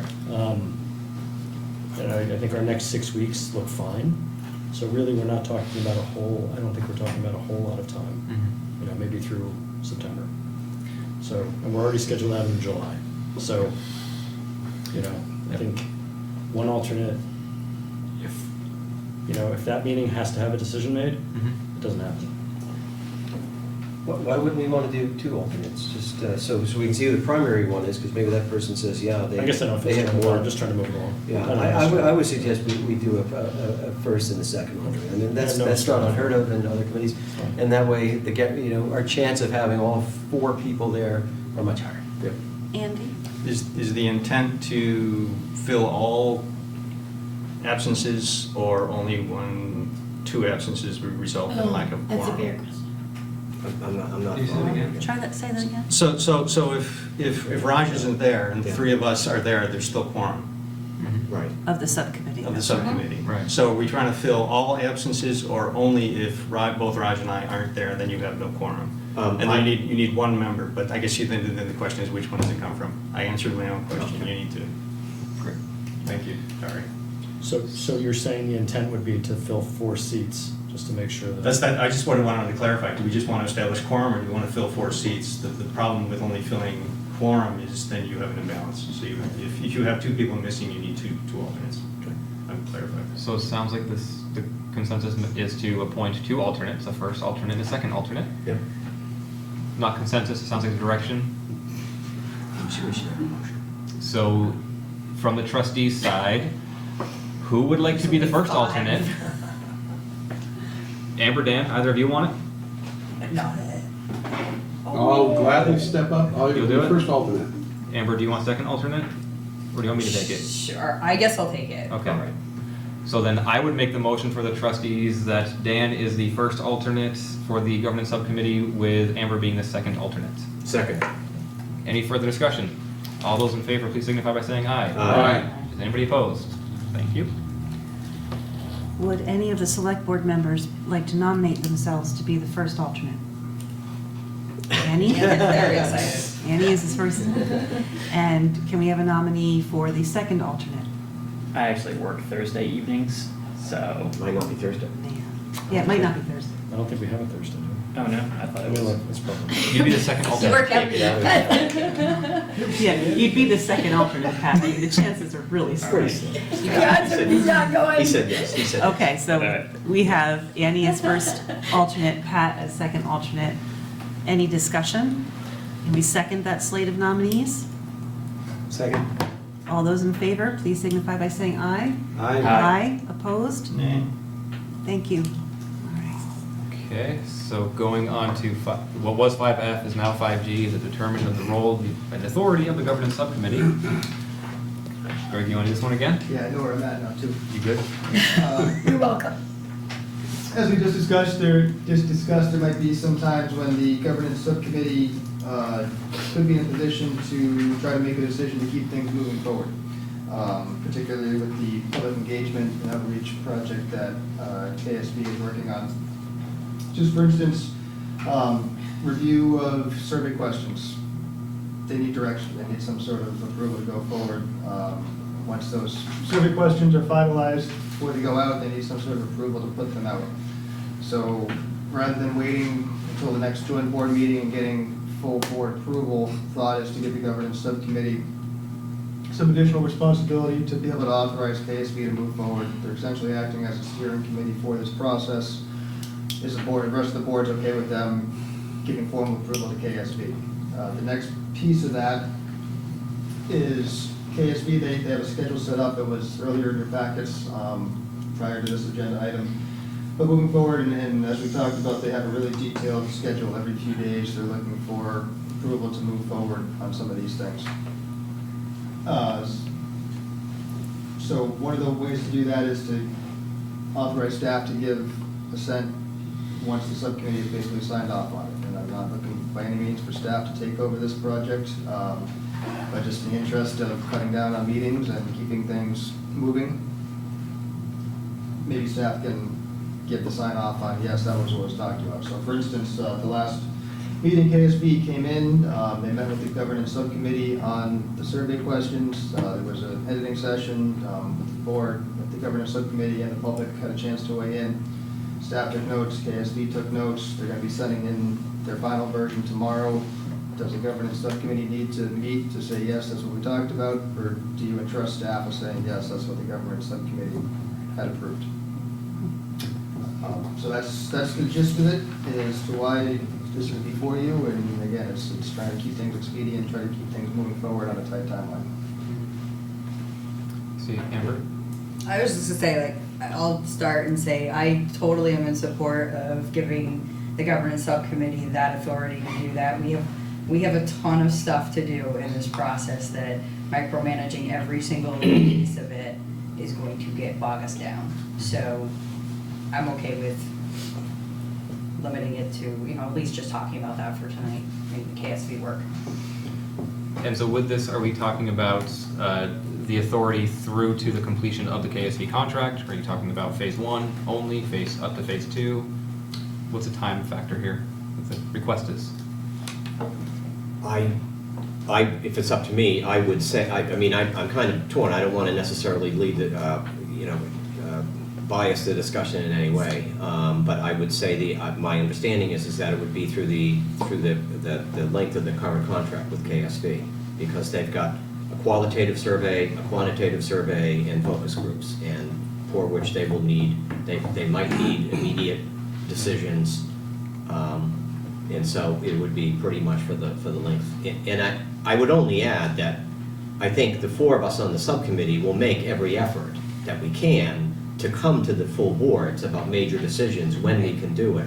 But, for example, after tonight's joint meeting, if KSV calls us tomorrow and says, hey, here's something we want to do, we just had this or we have this change, we don't want to say, okay, we can't give you authority to do that until the middle of July, because that's when our next joint meeting is. So it's kind of like that. Thank you. But if they do come forward with something that they need a decision, and it's after a next joint meeting, then that would be a good thing to bring to the if we can, we make every effort to try to include, but Exactly. and so it's sort of like you got to kind of trust us a little bit to make the right judgment here. Yeah. It's not going to be the other thing is just to clarify for people, you're not talking about more funds, more tax dollars being put towards something, just so people don't think that this small subcommittee is going to be making some kind of, decision on funds being spent in a certain way. No, right? That decision would be made by the full board. Correct. I just wanted the public knowledge. That's a great clarification. Thank you. Yes. Anybody have any other comments, questions, concerns? Andy? Just KSV is asking for feedback every week between now and the beginning of August. So it would be very difficult to get this whole group together every week. Yeah, right. We just talked about the whole other alternate issue.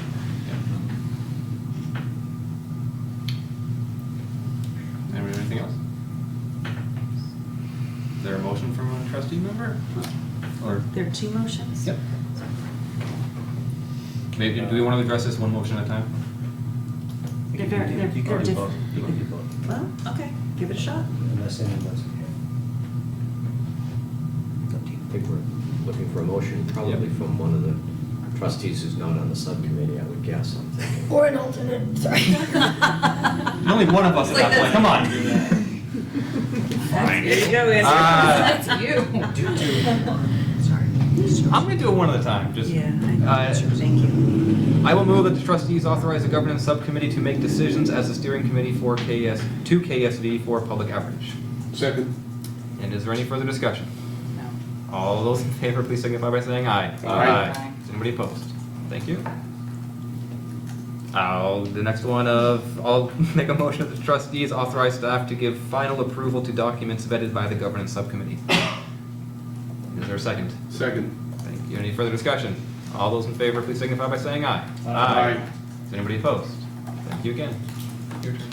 Since I'm the only person in the select board that's not on the subcommittee, I'm going to make the motion that the select board authorize the governance subcommittee to make decisions as the steering committee to KSV for public outreach. Is there a second? Second. All those in favor, please say aye. Aye. Opposed? All right. And I will move that the select board authorize staff to give final approval to documents vetted by the governance subcommittee. May I have a second? Second. Thank you. All those in favor, please say aye. Aye. Opposed? All right, thank you very much. Thank you. And so we have full confidence in the committee, or the subcommittee. Absolutely. So moving on now to 5H, the discussion of the column about consolidation. And Elaine, did you want this? I'll be happy to take this one. So as I mentioned earlier in the meeting, we were given a great opportunity by our friends at the Essex Reporter to have some real estate in the newspaper to share information with the community about our efforts, and in the form of a column. So we were thrilled to get that opportunity, and in your packet right now is a draft of the first column, which I wrote and Andrew edited with me. And while we are not looking for approval of the column per se, we would like to ask both boards to give their approval of, or at least give the consensus that the chair and the president speak for the boards. So this column has been offered to us on a weekly basis, as long as we need it. And we're still working with the reporter in terms of how long they're allowed to be, but it's an opportunity to communicate with the community, particularly since, as one of our guests in the audience said, she reads the reporter religiously. So we absolutely need to be able to communicate, and this is a great opportunity. This particular column is about the survey, giving people a heads up on what it is, and a very, very brief intro as to how we got there, and to keep their eyes open for the survey and to please participate when it comes about. So we would like to hear from both boards your thoughts about a column, and moving forward that the chair of the select board and the president of the trustees write these columns with potential guest appearances by subcommittee members or other people that are relevant to the topic over time. And this is going to be one of our primary methods of communicating with everybody. And the columns themselves can be repeated in Front Porch Forum, so that we can be a little further out in the world for people knowing about it. So that is the proposal. Max? That's pretty impressive to have that opportunity from the Essex Reporter to allow us to do that. And I think trying to do these letters by committee is futile. You two you're the voice of your different boards, so I agree that put the trust in you to be able to write these that we could all get on. Annie? I agree. I think we voted you into your positions, and I trust you implicitly, actually both of you. So. Yeah, concur completely. Although I will note, Colin in the audience, I'm still not getting my Essex report. I put it up now to 2 separate owners of the Essex Reporter, and I'm still not getting it. So, but I mean, it does bear in mind that I don't think anyone on my street gets it. Like, if we are utilizing this, I would like us to know that this is actually getting to all of Essex, because I'm not even rural Essex. Like, I'm 5 minutes down the road that way if I walk. So, I mean, I do think that this is going to be extremely useful, but we also maybe need to check in and see how widespread the home delivery of the reporter is. If I may just piggyback real quick.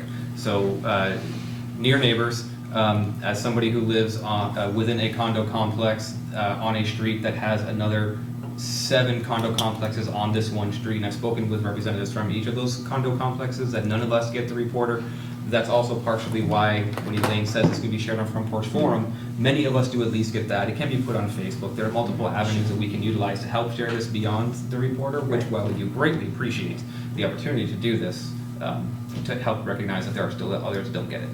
Max? They're also available at 81 Main and Village. Yes. I mean, I go and I pick up a physical copy every week, so I'm not as concerned about myself because I'm also sitting here, but I know that my neighbor with her 3 kids and, nobody else in the house, she's probably not going to take the time to every week drive down to the town offices and pick up a copy of the paper. You get one for her, though.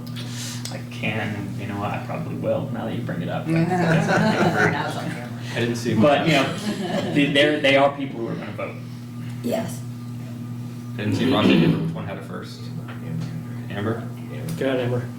Oh, I was just gonna say, you could put it on that newly designed website that we're gonna be launching on. Yes, it should go there too. Yeah. Can these be stuffed in EGRP and EPR mailers? Can some of these things get out in other ways that we have already to reach people? I would want to make sure, well, we will do our best to make sure that the content is factual. And then if that's the case, we can share it with EJRP and EPR. Yeah, we wouldn't want it to appear that Well, I mean, we wouldn't want it to appear that way in the reporter either. That's right.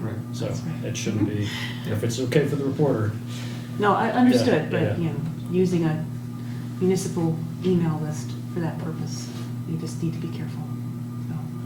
I think this is a great idea. I think your first column is terrific. Just remember, active voice, newspaper. Yes, no passive. Avoid passive Short tense. sentences. Okay, short sentences, punchy, okay.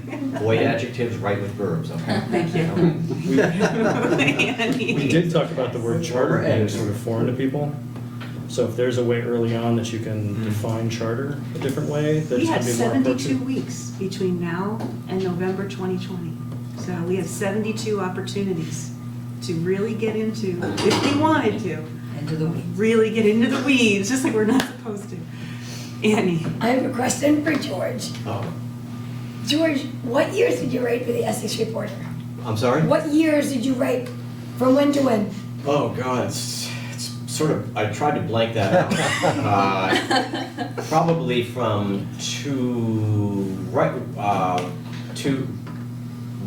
right before 9/11, when was that? 2001, up until 2006, 2007. Was your picture with your? was Never, there- never. No. But your name was like on the left, and the column went like this, am I right? Yeah. So I didn't know that you were you. And then you said that the other day, it was like, oh my God, I met George Tyler. Maybe he'll sign something. It's okay. Do any other board members have any comments or questions? If there's some audience. Okay. Irene, you've been patiently waiting. Thank you. I noticed 2 references, and they're geographic, to all over the town and village, every corner of the town and village, and to honor what Annie was saying earlier, because the village is inside the town geographically, I would hope that we would just say every corner of the town, all over the town, on page 1 and 2 in this view. It's a Just fine line to walk eliminate- about understanding village towns. We don't want people to be confused by that kind of redundancy. Got it. Thank you. John? John, did you have something? I saw your hand. Yeah, I'm a little bit confused about this column. It's a column that's written by the trustees and the select board? Yes, by the chairs. Andrew and I. Are you two guys? Yes. Andrew and I will write it, yes.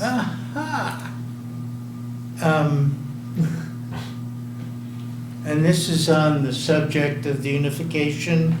We're going to hope to cover a variety of topics that touch on it, to answer questions and to inform people. What about all of the other opinions that might be of an opposite nature? That's where the letters to the editors column goes. So everyone is welcome to submit their opinion to news@essexreporter.com, and it will go in the letters to the editor section every week. You're welcome to do that. That, to me, doesn't sound like,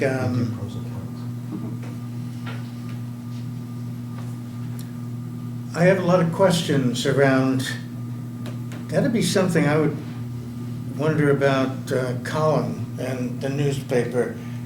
You know, I think that's great for you guys. On the opportunity, but I'd wonder about the newspaper and their ethical responsibilities to, you know, fair and equal reporting. Sounds like they're giving type of stuff. It'd be like giving one candidate in an election, you know, a whole lot of column space to one side of a, you know, viewpoint. You know, I can see how you would feel that way, for sure. I don't, yeah, all right, okay. You know, this column will appear, and we're going to do our very best to be factual. We're going to present pros and cons of the things that we discuss. The reporter is still entitled to do its investigative journalism and report things as they see it. It's also example, it was done in St. Albans, and that's why they offered it to us. They did it up in St. Albans. They had an opportunity to do a column for their downtown reservation, revitalization. So it's a precedent they've done before, they offered it to us, and I think we'll all work hard on being impartial. Absolutely. Just, one thing you said that just kind of threw me, is you said pros and cons. I understand what you're saying, but that could be interpreted multiple ways. Pros, almost as if pro is a subjective thing, what an individual, your pro may be my con, the same thing, so to assume that pro and con, I don't know, it's just the label one or the other. I mean, Sure. just factual, I think that's the whole thing, is you're just gonna bring out facts of what was brought up about discussing topics. We'll make sure not to just do positive things. If I said it that way, maybe that would be a little bit more clear. Evan, you had your hand And up. maybe one thing is, we don't own the newspaper, sir. I know. So if the newspaper wants to find another source for whatever reason, they are free to ask that person or persons to write a column. Yeah. We're not saying they can or can't. They're just giving us the opportunity to write. I think it would be quite ambitious to actually make 72 weeks in a row. But it's a goal. But again, Colin's here in our audience. Colin's comes to a lot of meetings. Colin goes out in the community, as does the Essex Reporter. I hope they do find some people that want to write. See, Annie? It might help, John, Mr. Shepherd, I'm sorry, I'm not sure. It might help to understand the origin. As Elaine was saying, we're all sitting here and the leaders from the state, so the newspaper and the local government were all here, and they were discussing how they worked together. And they brought up the fact that they had a column in the newspaper, and so that set a stage, I believe, for how this came about. And I think it might feel better if you either maybe saw that on channels, I don't know. That's with the origin. And so I think it would feel hopefully less abrupt or concerning if you knew that that's how that came about. Yeah, I don't know, all these thoughts ran through my head, so I threw them out here in front of everybody, you know? We appreciate that. Yeah, I don't want to even be, seeming like a poison pill in the whole thing, but, Not at all. Thank Amber, is your you. hand up? I want the t-shirt still. Just Bob, and then Max, I think you had a question. Well, I was gonna say, to avoid the pros and cons business, if you just focus on the process, Sure. I think that'll do it for you. Sure. Right now, KSB has this really tight, it starts Monday, their Right. survey. How many people know that? Well, So that's what the about point the of this only vehicle- column is. The only vehicle we'll let people know right now is Front Porch Forum, Facebook, it's too late to get it in this week's, maybe it isn't, I don't know, Reporter. But my point is, if you focus on this fairly tight process, survey, focus groups, the follow-up survey, you've got two different, so yeah, I almost would like I'm a visually oriented person, I'd like a schematic that might speak to people at the top of your column. Sure. That would show the process between now and the first of the year. We are actually, that wouldn't appear in the column that we're talking about tonight, but our project manager, Ann Janda, is currently designing a graphic to share with There the you community go. about Okay. timelines, because some of us are visual Yeah. learners, and that's a lot more easy to But understand. anyway, I think that would keep you out of the weeds of taking one's, the perception being that you were advocating something Sure. that maybe you're not at this point. Eventually, you may want to do that down the line. But- Sure. Okay. Thank you. No, Amber, you had your. Oh, yeah. No, Max. actually, I just said what I wanted to say, so it's fine. Thank you.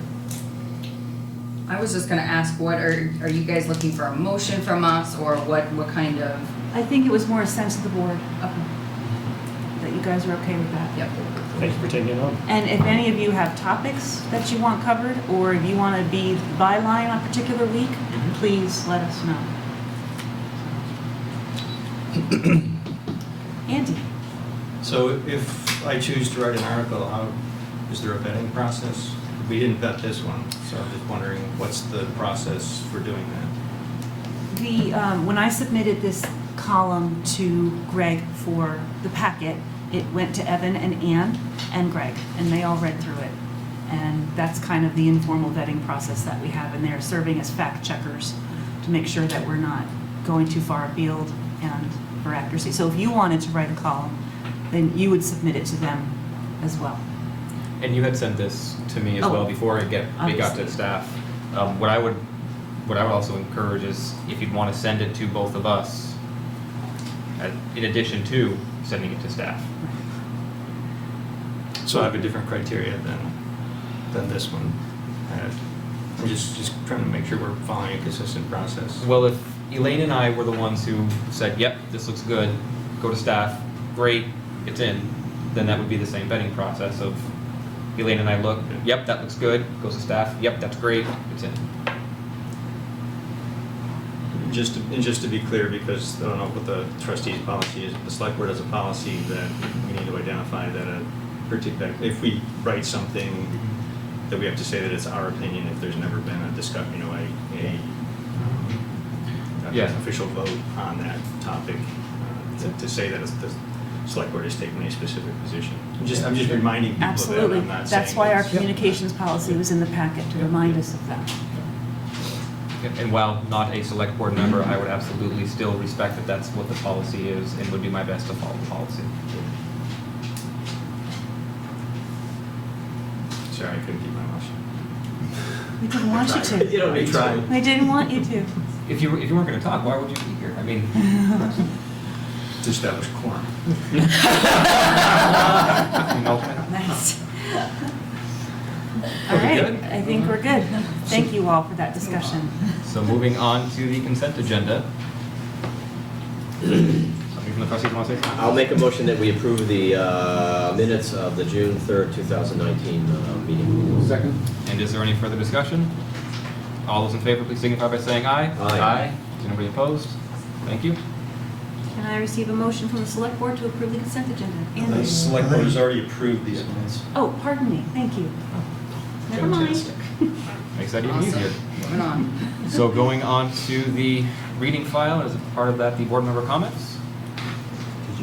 I will make the one very quick comment that further down in the reading file, you see there's an email from Liz Gamache. And my apologies for resurrecting this. I'm not trying to flog a dead horse. On the other hand, since we're still in the formative stage, on the governance subcommittee, before we looked at 12 different governance models. One of them was a mayoral, two different mayoral models. We didn't think anything was specifically wrong with them, but we just didn't pass them along because we just said no one's been talking about a mayoral form of government and we don't really have experience with it, so we just sort of let it die. But I remember thinking at the time, it is interesting that if we do unify our governments, we truly will be the second largest. It's questionable whether we're the second largest community in the state right now, since we have two governments and each have separate lines of authority. If we do unify, we absolutely, in every sense of the word, will be the second largest. And yet, all the other large governments in Vermont are mayoral have mayors with city councils. Except South Burlington. Except South Burlington, but they have a mayor. don't they? No, They have a city a council. select board and a council.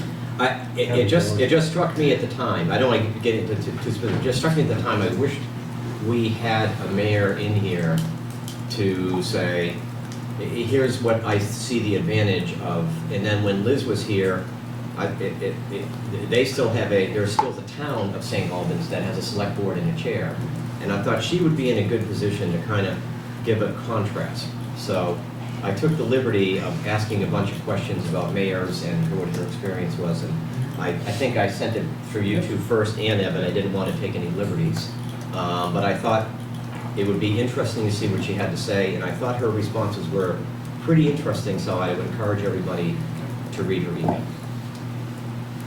I'd just like to add to that. At the time, I was on this governance subcommittee when we were vetting those choices, and I didn't understand why we didn't keep the city and the mayoral model on the list. I don't see much of a difference between select board and city council, and I like the fact that a mayor is elected at large, no matter what. Yeah. And then you can have wards all you want, but at least one person is elected at large.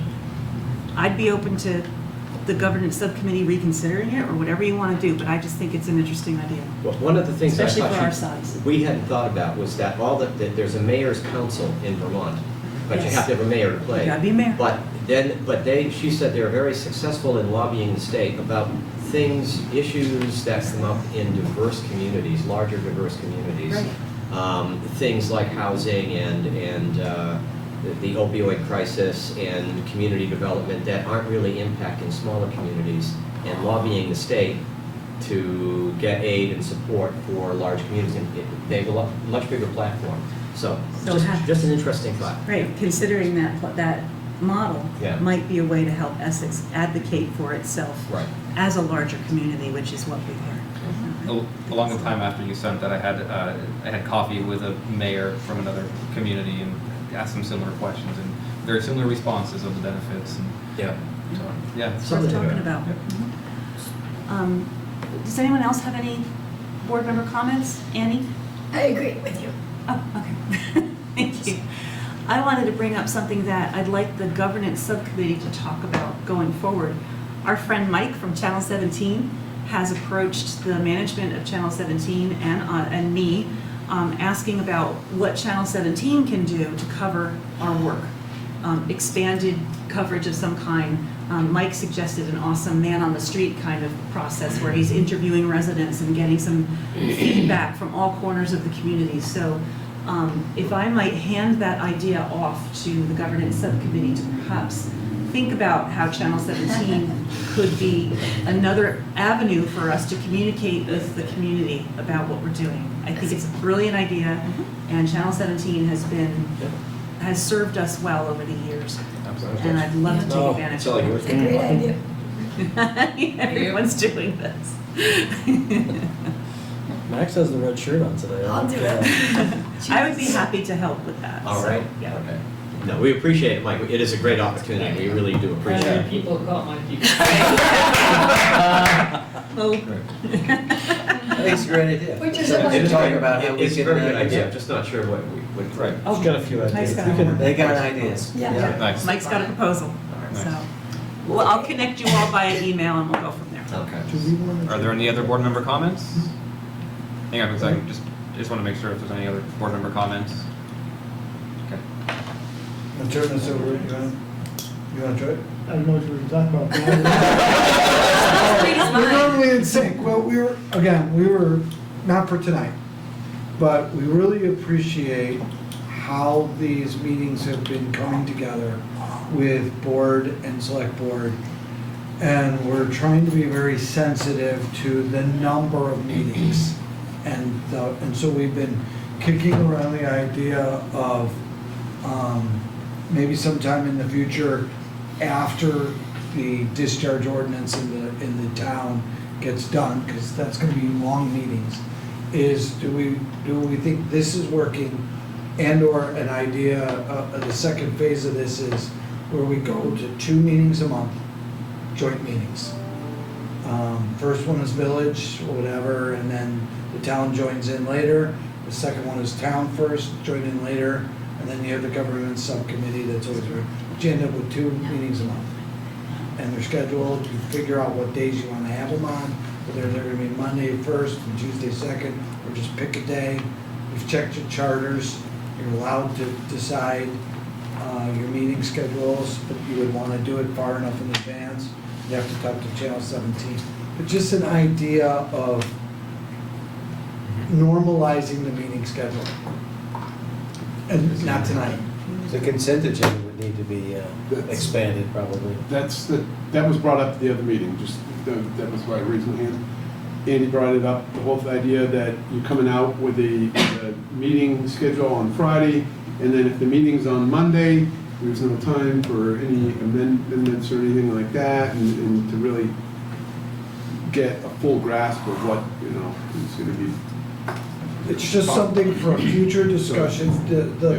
I like the idea. The idea is good. I think maybe mid more of a Tuesday or Wednesday or something, so that just in case there is amendments or anything to the meeting schedule, so that it's not like the issue that was brought up at the joint meeting. See, Raj? I'm wondering if the newfound powers of the governance subcommittee if a second joint meeting a month is necessary right now. If that would be more, because these nights get, I mean, this is a short one, Yeah. 2 hours and 45 minutes. So, And again, we're, you know, like, we're kind of and it's you the, guys too, I mean, it's not just us, it's, you know. we're still trying to find that stride. Yeah. Yeah. Amber? I was saying, with all due respect, he said to put it on another agenda, Yeah, can yeah. we discuss it at a different time? In the interest of time. Yes, yes. Are there any other questions, comments on that?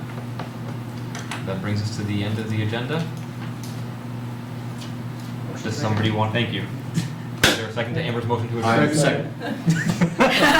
Any further discussion? All those in favor, signify by saying aye. Aye. Motion is done. The select board will make a motion to adjourn. Move we adjourn. Second? Second. All in favor? Aye. Moved by Max, seconded by Annie. It's me. I'm like, All in favor of adjourning? Aye. Thank you. Thank you all. Thank you, guys, good job.